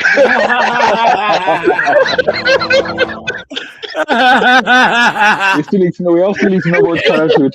In that scenario, I'm Stone Cold Stunning snowboarding, taking his taking his parachute. ask is the question of, is it the case that men in general just have a 40% chance of getting divorced in Okay, first so- marriage? Hang on. No, The I get your answer- point. The answer is no, they don't. They don't actually. I'm about to concede to you, champ. Okay. Are you ready for the concession? Yeah. Andrew Wilson is right. Orthodox Christians with strong Orthodox Christianity values have a lower divorce rate. That still doesn't deal with the risks that are involved. I still don't think marriage is worthwhile for men, given the circumstances and the environment that they live in today. It's too hostile. So and you also have to now become a Orthodox Christian with strong religious values and find a woman that's also Orthodox Christian. No, there's other Gotcha. denominations which have very, very low rates as Gotcha. well. And you really don't even need It's any of that. 9 to 25% according If we're, to the look, AI we're not, out here. it's not the religion itself which is causing the mitigation. Guys, I disagree. Can you name any other ideology, social movement, anything that would make especially a woman have not a religion? You do, but it still has the same foundations in terms of it's a strong community thing. Rob, which ones then? Which political Maybe some ideology? obscure cult. Yeah, I'm talking about, I'm specifically talking about in Africa, where you've got the situation where like the husband pays a dowry to the woman. So I'm not talking strictly about that. So that's not really a religious thing. Yeah, but we're talking about That's a cultural thing. You know what I'm saying? Okay, but I'm just giving an example of what I mean when I say it is possible, but again, it falls down to strong culture and no outside influences. Yeah, And that doesn't that doesn't happen. Yeah, not a thing. Yeah, so which why I said I'm asking the question, what's causing the mitigation inside the religion? It's not because they're Your Orthodox. arguments about the enforcement in the church and the rules and Yeah, it's about beliefs and whether or stuff. not there's a support system in place for people's marriage. That's what it is. When there's a support system in place for marriage, the marriage rates become highly acceptable when it Sure, comes but to even the if terms you of use divorce. yeah, in mainstream society, those are gone. Those are gone, and they're not coming back. It's gonna take like a hardcore cough, where there's people like bleeding out in the streets, like in Liberia during what's that disease called? Ebola. You know what I'm saying? or another like major ground war that actually hits our shores. You know what I'm saying? That's the only time that it's gonna make these women actually understand what's at stake here. That's right, 9%. You're basically saying 1 in 10 times you're going to get fucked. Yeah. Well, here's the thing, though, right? When we're looking at mitigation strategies, can you give me a situation in which you're not married at 9%, where your outcomes for your kids that you want, right, are going to be preferable on all of over us being part of that 9%? Any situation in which you can demonstrate that if men followed that instead, their outcome mitigation would be lower. There it goes again, No, I adding can the see children that, variable. Christianity seems to have a better model, but you still have the back end issue, which everybody has to contend with, which is the divorce problem. If 9 in 10 people who get married, and then you've also got the data around. Okay, so that's a pretty good risk. That's pretty good risk assessment. 9 in 10 getting succeeding is pretty good. So let's contemplate those that are married, and the model of marriage is going to be living together under the same roof, looking in a way that looks like marriage to the government. Yeah. You've got, in accordance to the data collected by the effect of living together on romance, showing that less than 13% of people that live together love each other, and less than 3% have any sort of like state of bliss for one another.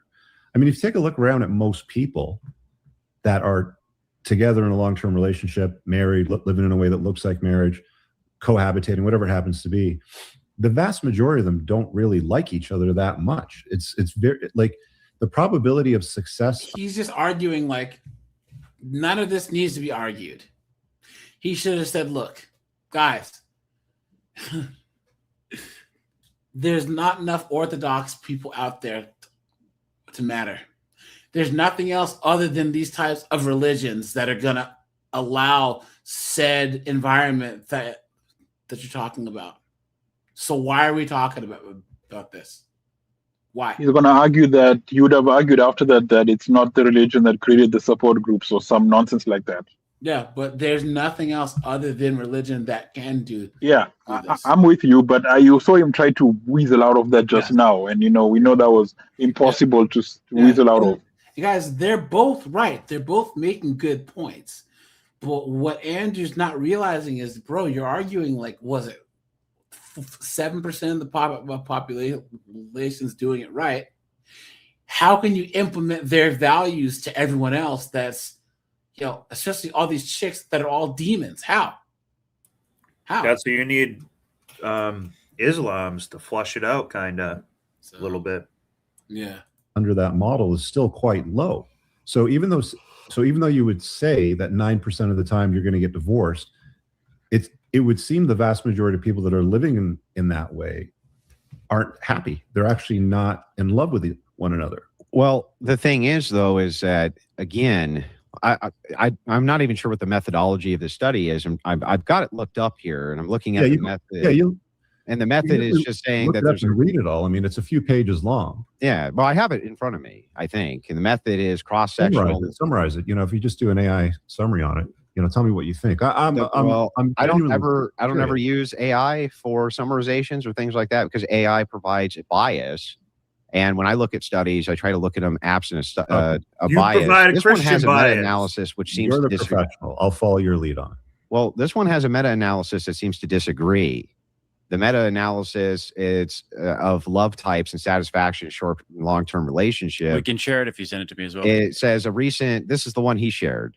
All right. A recent meta-analysis in 2003 of 33 studies, including both short and long-term relationships, had various measures, and they found substantial correlations of romantic love and relationship satisfaction over long-term versus short-term.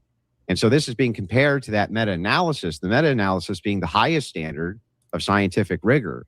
And the meta-analysis seems like it may disagree with this. Now, to your point, I'm not sure, because I haven't been able to dive into the literature. On 6,070 people over 8.84 years. Mm-hmm. The data looks, that's a lot of data, dude. It is, but it's a lot of data the other way. That's my point. And so what I'm trying to do is parse this out to see if it's correct. But even if I guys, this, like I said, this is getting to almost being pointless, right? They're both making good points, but it's not realistic. Pretty much. Pretty much. They're like digging now into irrelevant minutia that's that doesn't really answer anything.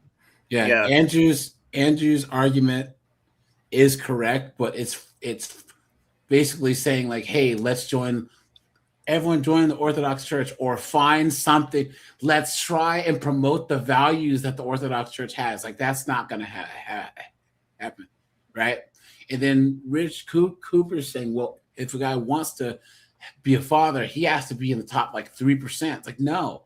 Guys, this is why I'm saying you average guys, you regular guys, put yourself first. Here's the thing about Red Pill. And let me close the poll here so we can see. Guys, it looks like the majority of you said neither of them were correct, right? I kind of would like maybe actually pick Rich. Well, if I had to go back again. I would say this. Guys, we are winning because guys are just saying screw this. Because Red Pill in and of itself, the Red Pill description and then any prescriptions is actually against men's nature. Because us men, we are actually naturally selfless. We have an inherent need to sacrifice ourselves, right? But guys, we're not getting anything out of it. So we have to go against our nature and put ourselves first, right? And guys, put yourself first until things change enough for you to take the risk. People have to be like, when people do things, they have to you have to sell people on things. And Pearly Things asked Lila Rose, Andrew Wilson, and someone else sell her marriage, and no one's been able to do it. None of these tradcons, these Christians, or any of them who are pro-marriage can sell us marriage. They can't do it. Because there's no incentive for us regular men to get married, because all these 304s are for the streets, right? If you guys open up your window right now, especially if you live in a big city, you listen close, guys. All you hear is streets. I'm a bitch from the streets. I get that money. Bitch, give me what you got. You know what I'm saying? That's what we. Even out in the country, you can hear chicken head hose holler all the time. Seriously. So I would say, Rich, he didn't do the best job of debating because he's not a debater. But I think that, to me, he was correct. They do see eye to eye on a lot of things, but ultimately they lost me when they both ended up in this unrealistic prescription, right? My prescription to all you guys, do you until you see reasons to do otherwise. You know what I'm saying? And that's what I keep saying. And you're once incorrect when you say in regards to our nature. And I've shared this before. I had to change my nature to where I stopped being Captain Save a 304 and their sob stories, because it's all, as men, we're natural born problem solvers. And, we see a problem, we start working on a solution.